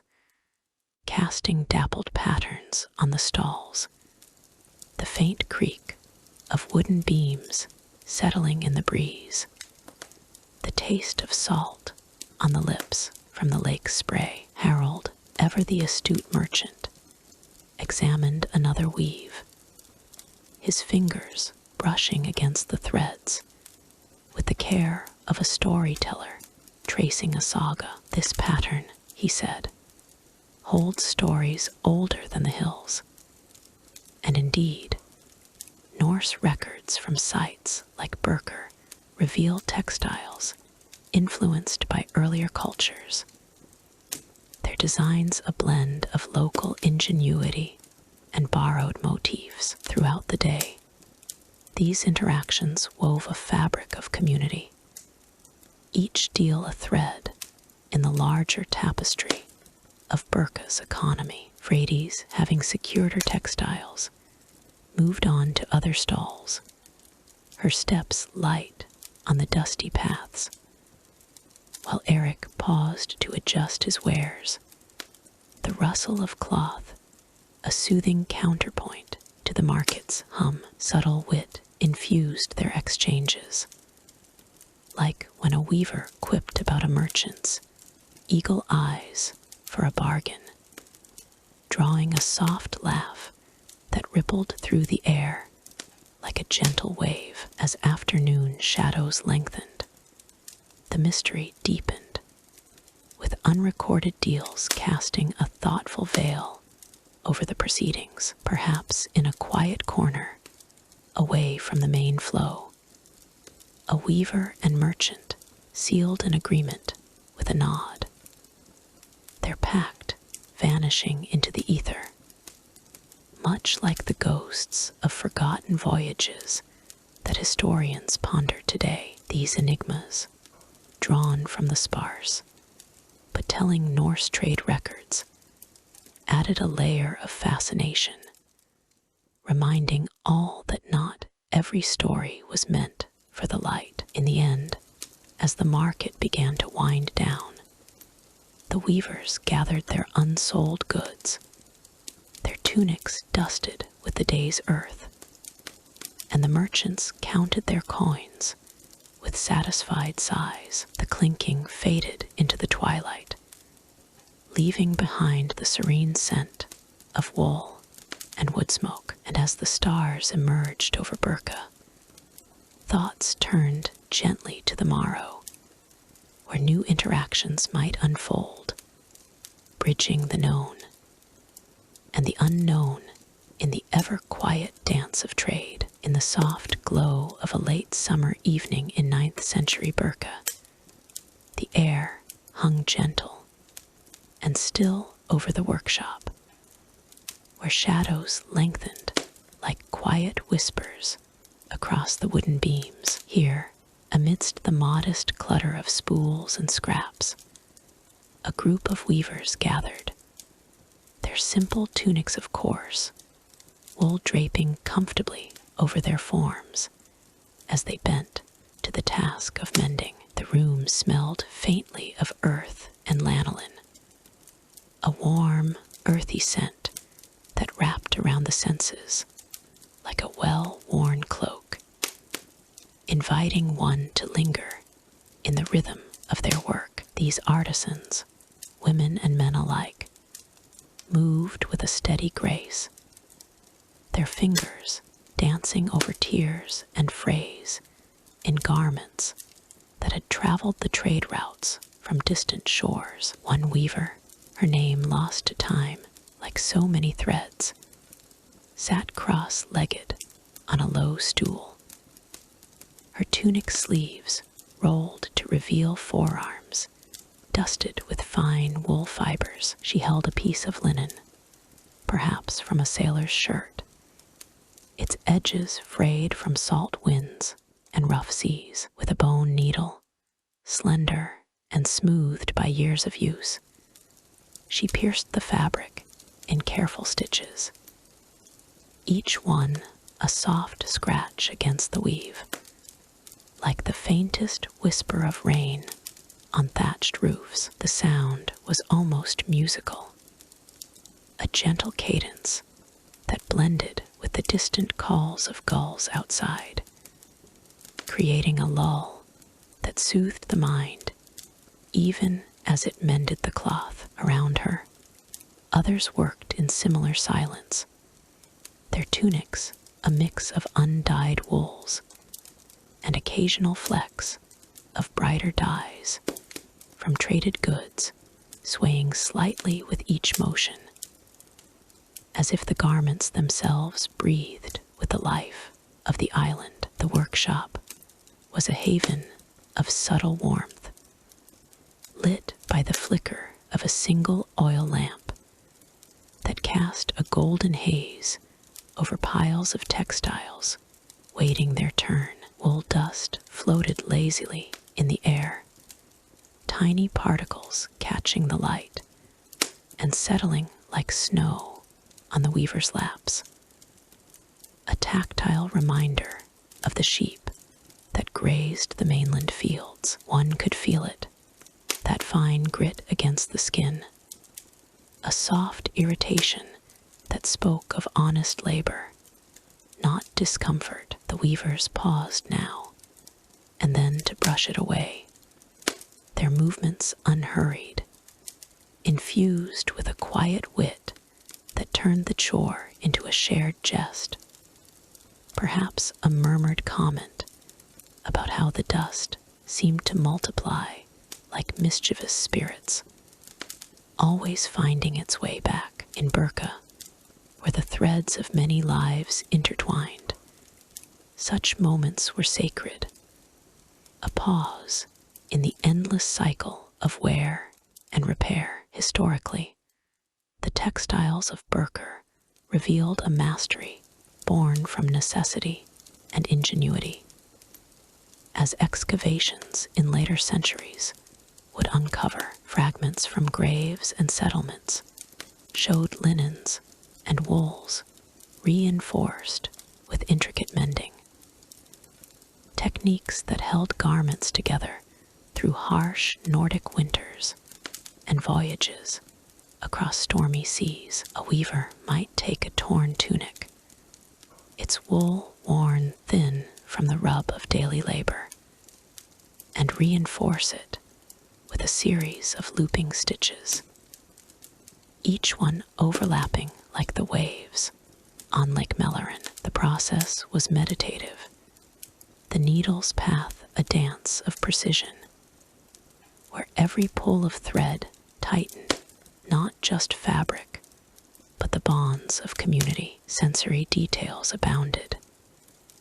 The cool slip of the needle through the weave, the warm weight of the cloth in one's hands, and the faint, musky aroma of aged wool, reminiscent of the animals it came from. One weaver, his tunic patched at the elbows from his own mending, worked on a child's garment, perhaps a small cloak lined with fur scraps, his stitches so fine they seemed to vanish into the material, leaving only strength behind.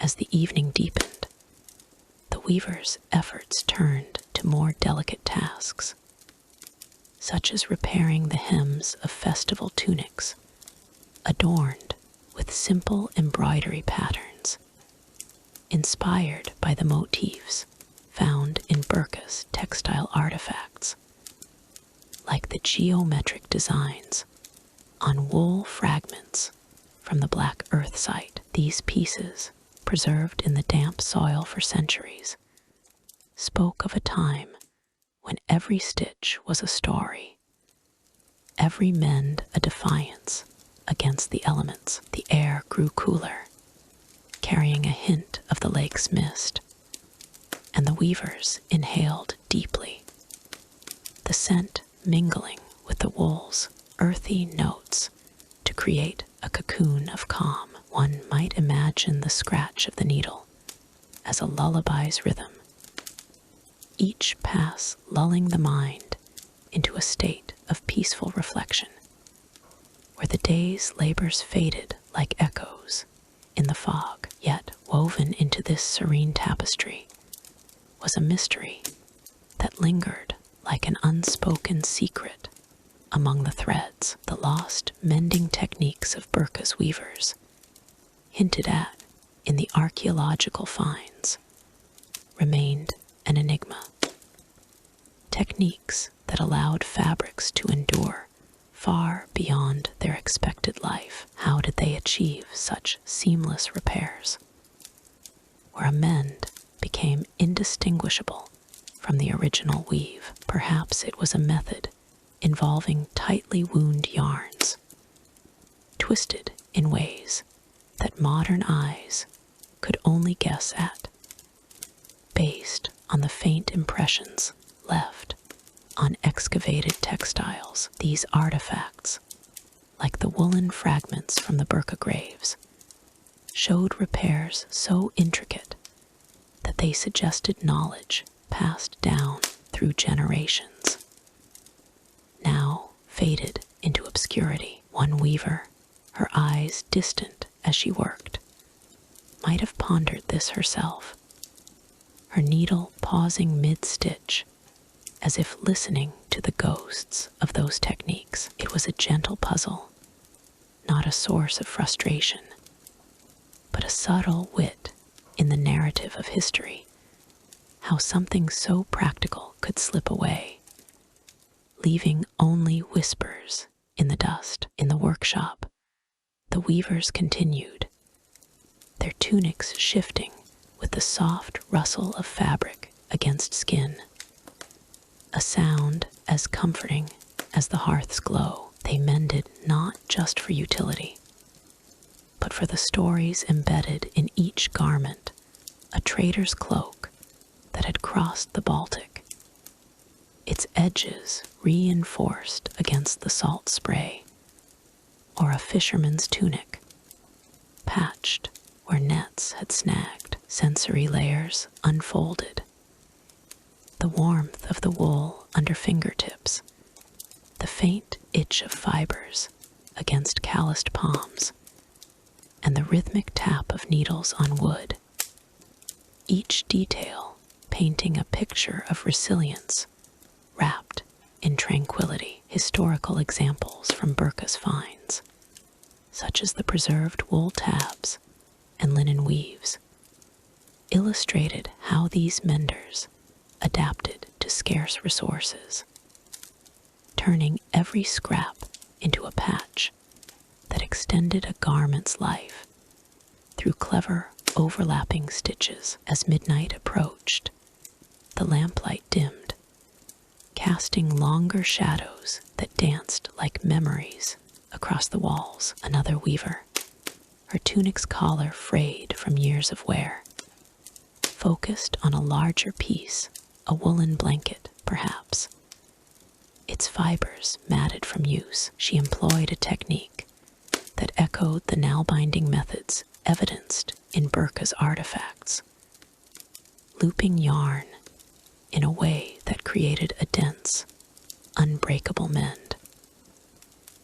The process accompanied by the soft, repetitive scratch that seemed to hum a lullaby. The air was thick with wool dust now, a gentle haze that settled on everything, evoking the scent of sun-dried fleece and the tactile pleasure of fabric renewed. In these moments, the mystery deepened.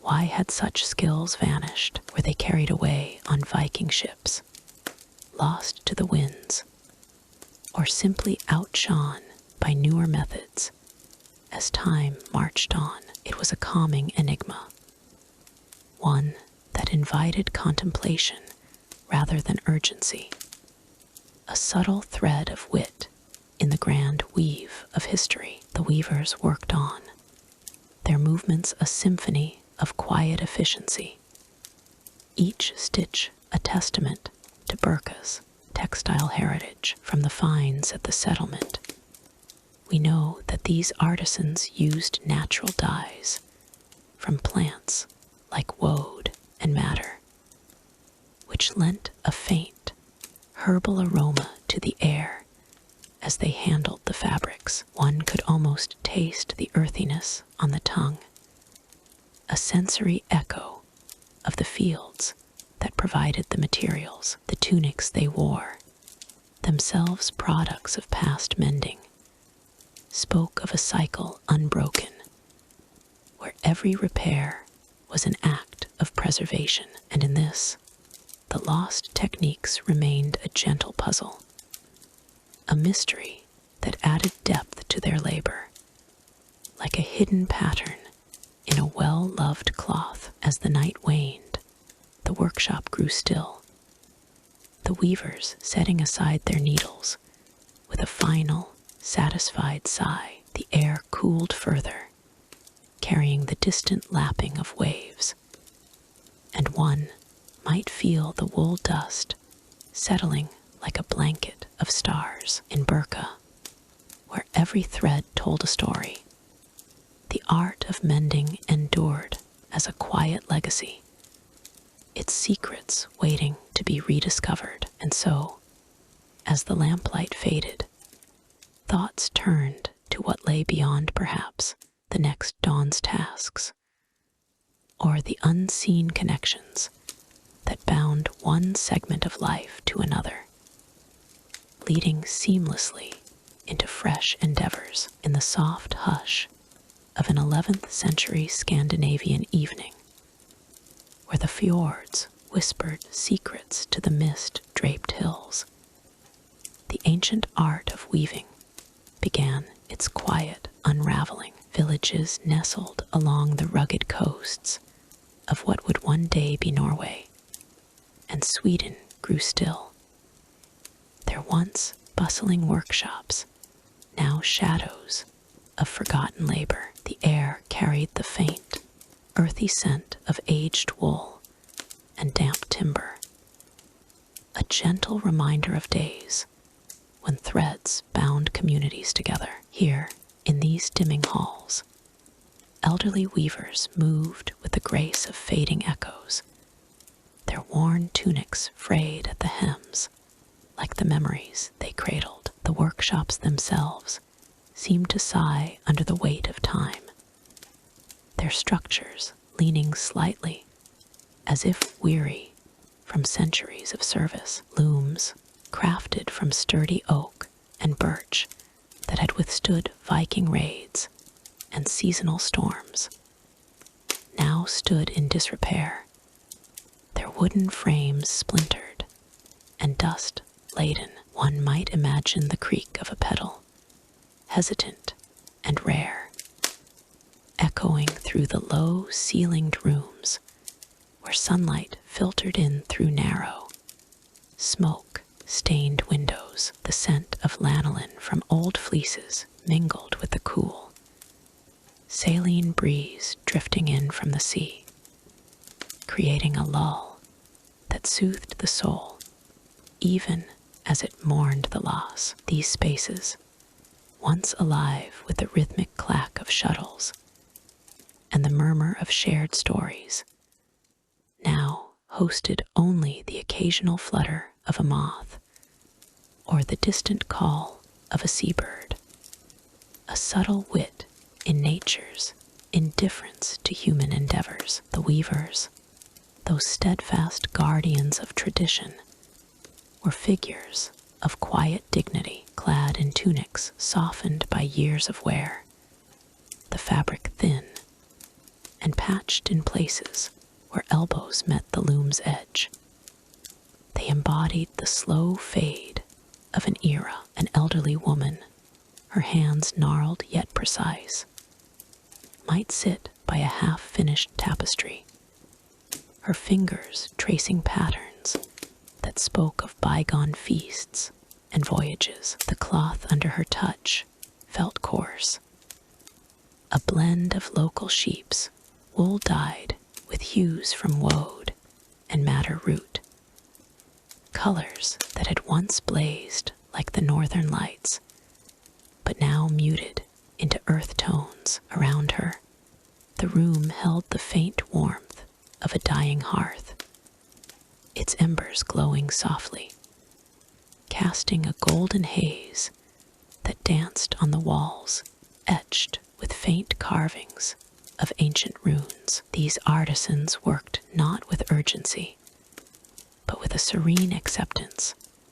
their movements as deliberate as the tide's pull, a gentle rhythm that lulled the observer into contemplation. Yet, as the days shortened with the approach of winter, the decline whispered through the villages like a half-forgotten lullaby. Archaeological remnants from sites like Burka and Hedeby reveal traces of this shift.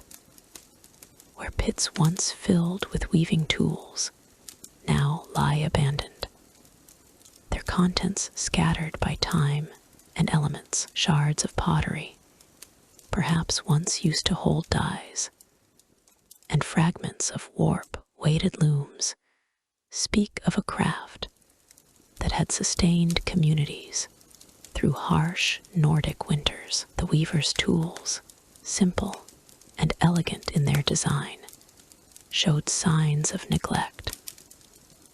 Iron needles rusted from exposure, their points dulled, and wooden beaters cracked from disuse. One could almost feel the cool metal against one's skin, a tactile memory of hands that had shaped sails for longships and garments for chieftains. The quietude of these places, with their stone floors worn smooth by generations of footsteps, evoked a sense of peace, as if the workshops themselves were drifting into a restful slumber.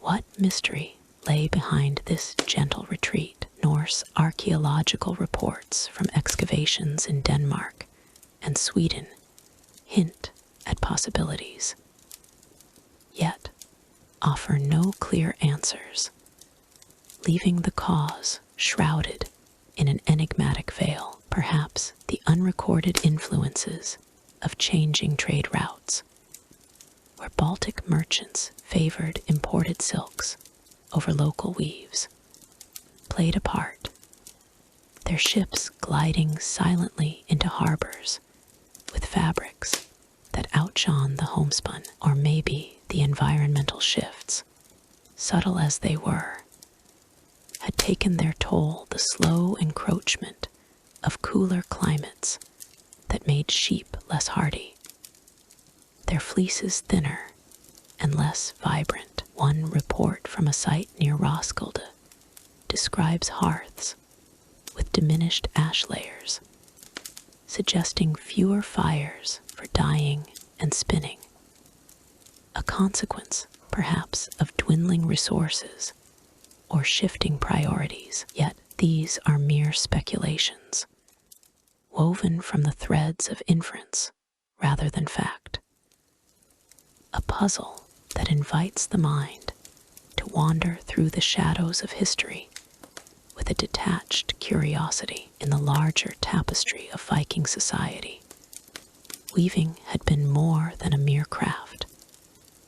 It was a thread in the fabric of daily life, interlacing with tales of exploration and settlement. But by the mid-11th century, as evidenced by the sparse findings in Swedish grave goods, the prominence of woven items waned. Instead of the elaborate bands and cloaks that once adorned the elite, simpler garments prevailed, their designs echoing a world turning inward. The weavers, with their lined faces and steady gazes, continued their work in the dim light, the air filled with the subtle aroma of dried herbs hung for preservation, a faint herbal tang that mingled with the salt of the sea. One might hear the soft rustle of fabric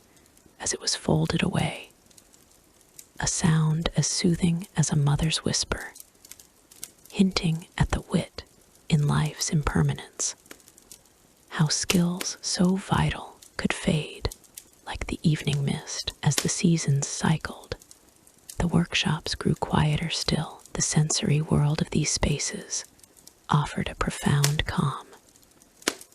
The cool touch of stone walls against one's palm, the gentle weight of a woolen blanket draped over a bench, its fibers soft from years of handling. Archaeological evidence from Norwegian sites, such as those at Koppang, uncovers remnants of spindle whorls and loom weights, small artifacts that speak volumes in their silence. These objects, often found in layers of earth undisturbed for centuries, suggest a gradual decline rather than a sudden end. A process as natural as the erosion of coastal cliffs. The weavers adapted, their routines pared down to essentials.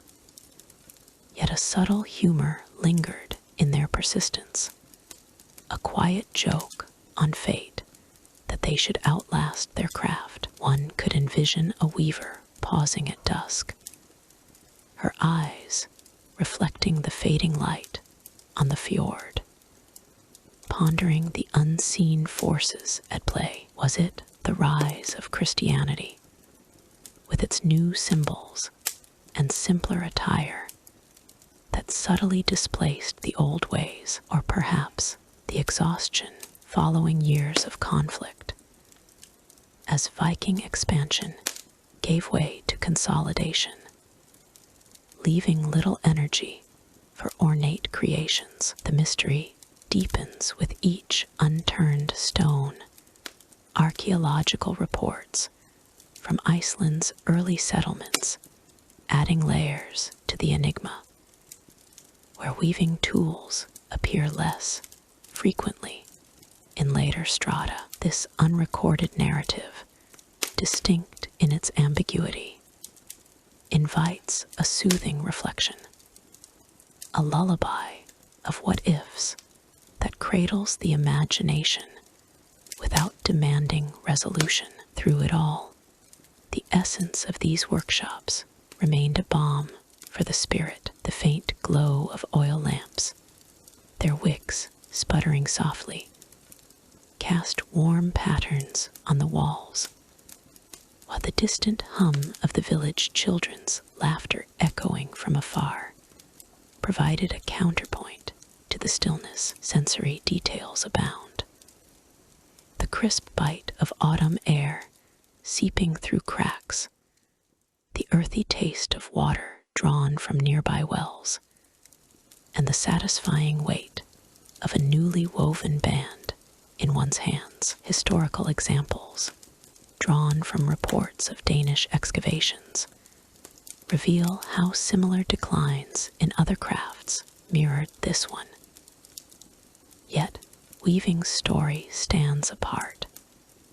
Its mystery, a unique thread in the broader weave of Nordic history. As the night deepened, the weavers would retire, their worn tunics folded neatly, ready for another day. The workshops, with their crumbling looms and quiet corners, held a peace that transcended time, a reminder that all things ebb and flow, and in this serene fade, one might sense a gentle transition, as if the echoes of weaving were merely preparing to merge with the next chapter of the tale, where new stories awaited in the dawn's first light. In the soft glow of a Swedish summer evening, where the long light lingers like a gentle breath over ancient earth, archaeologists gather in Burka,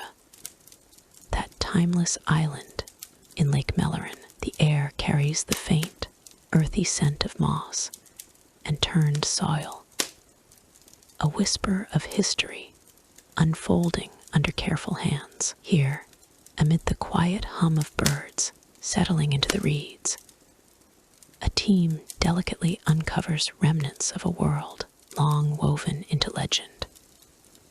Fragments that speak of Viking weavers, whose threads still pull at the fabric of modern life. The excavation begins with the subtlest of intrusions, tools brushing away layers of time, as if coaxing a story from slumber. One might imagine the soil yielding its secrets with a sigh, revealing the faint outlines of wooden looms half buried in the damp, cool ground. These artifacts, preserved by the lake's embracing waters and the island's protective clay, emerge like forgotten dreams, their forms dusted with with the fine, silken particles of age. A glint catches the eye, a small stone bead, perhaps once threaded into a weaver's tool, now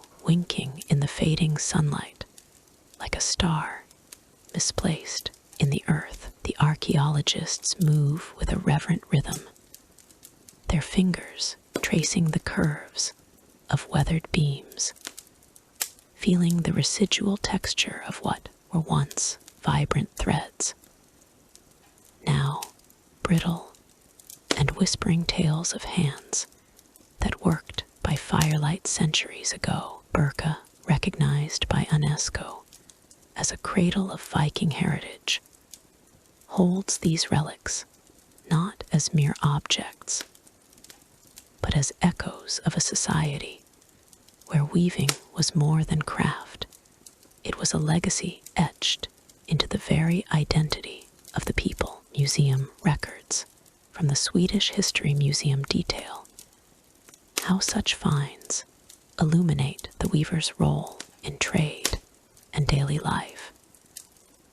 Their creations traveling far beyond the fjords and forests. In this serene setting, one can almost hear the faint rustle of those ancient fabrics, imagined in hues of deep indigo and earthy ochre, colors derived from plants that still bloom along the Swedish shores. The looms themselves, simple yet sturdy constructs of oak and ash, speak of ingenuity, their crossbars scarred by the repetitive pull of warp and weft, a dance that bound communities together. As the day wanes, the team pauses to examine a particularly intriguing piece, a loom weighted with smoothed stones, each one polished by time and tide, glinting with flecks of mica that sparkle like distant memories. These stones, documented in UNESCO reports as common in Viking artifacts, hint at the weaver's resourcefulness, drawing from the surrounding landscape to create tools that endured. The air grows cooler, carrying the subtle scent of pine and water, as the archaeologists note how these discoveries bridge the past and present, influencing contemporary Swedish culture in ways both subtle and profound. Modern artisans in villages not far from Burka draw inspiration from these finds, their workshops echoing the rhythms of old, where festivals celebrate the weaver's enduring spirit through displays of recreated garments and tapestries. Yet, woven into this narrative is a mystery that lingers like a half-remembered melody, the forgotten tales of the weavers themselves. Whispers from the artifacts suggest stories lost to time, perhaps inscribed in faint carvings on the loom's frame, symbols that evade full translation. Museum archives speak of similar enigmatic markings found in other Viking sites, but here in Burka, they form a puzzle unique to these weavers. One carving, a series of intertwined lines that spiral like threads, has puzzled scholars for years. It might represent a clan emblem or a ritual chant, a secret passed down through generations, but silenced by the march of history. In the calm of the dig, one could muse with a touch of wit that these weavers, ever the storytellers, hid their narratives in plain sight, ensuring their legacy would tease and tantalize long after their fires had cooled. The sensory world of the excavation envelops the senses, from the cool, damp touch of the soil clinging to gloves to the faint. Musty aroma of decayed fibers that once held color and form. Imagine the soft clink of tools against stone, a sound as soothing as waves lapping at the shore. Each discovery unfolding like a lullaby's verse. The weaver's legacy extends beyond the physical. It influences modern Swedish identity, as seen in the careful curation of exhibits at the Birka Museum, where visitors wander through halls bathed in gentle light, contemplating how these ancient crafts shaped social bonds. UNESCO documentation highlights how such artifacts underscore the Vikings' contributions to cultural exchange. Their woven goods found in trade routes as far as the Byzantine Empire. Yet here, the focus rests on the quiet resonance in Sweden's own heritage. In the fading light, the archaeologists uncover another layer, revealing fragments of cloth preserved in the anaerobic soil, their threads frayed, but still carrying the faint, earthy scent of buried history. These pieces, authenticated through museum records, evoke the weaver's daily rhythms, the steady shuttle passing back and forth, the soft patter of rain on thatched roofs overhead. One might picture the weavers themselves, figures of strength and subtlety, their hands calloused yet graceful, working under the vast Nordic skies. The mystery deepens with each find. A small, etched bone needle, its tip still sharp, prompts questions of personal stories. Did it belong to a woman who wove tales into her textiles, embedding symbols that spoke of journeys or lost loves? Such enigmas, distinct from broader Viking lore, invite a gentle curiosity, a wit in their elusiveness, as if the weavers chuckle from the shadows at our attempts to unravel them. As evening deepens, the sight transforms into a tapestry of shadows and stars, the air now cool and laced with the fragrance of wildflowers blooming nearby. The legacy of these Viking weavers persists in modern Sweden's cultural fabric, from educational programs that teach children about their ancestors' ingenuity to contemporary designs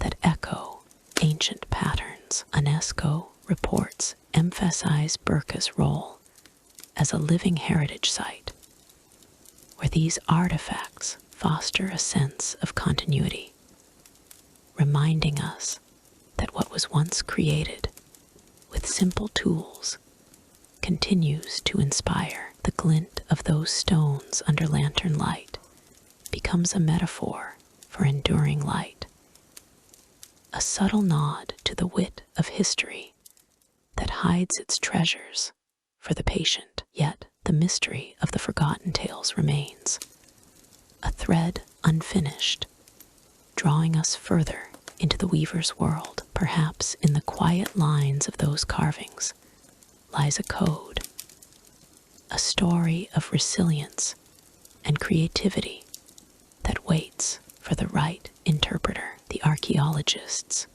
their work done for the day, pack away their finds with care, the soft rustle of their movements, a lullaby to the past. In this peaceful corner of Sweden, the legacy lives on, not in grand declarations, but in the gentle pull of history's threads. And as the night settles over Birka, with the lake's waters murmuring secrets of their own, we turn our thoughts gently toward what tomorrow's light might reveal, where new discoveries await in the weave of time.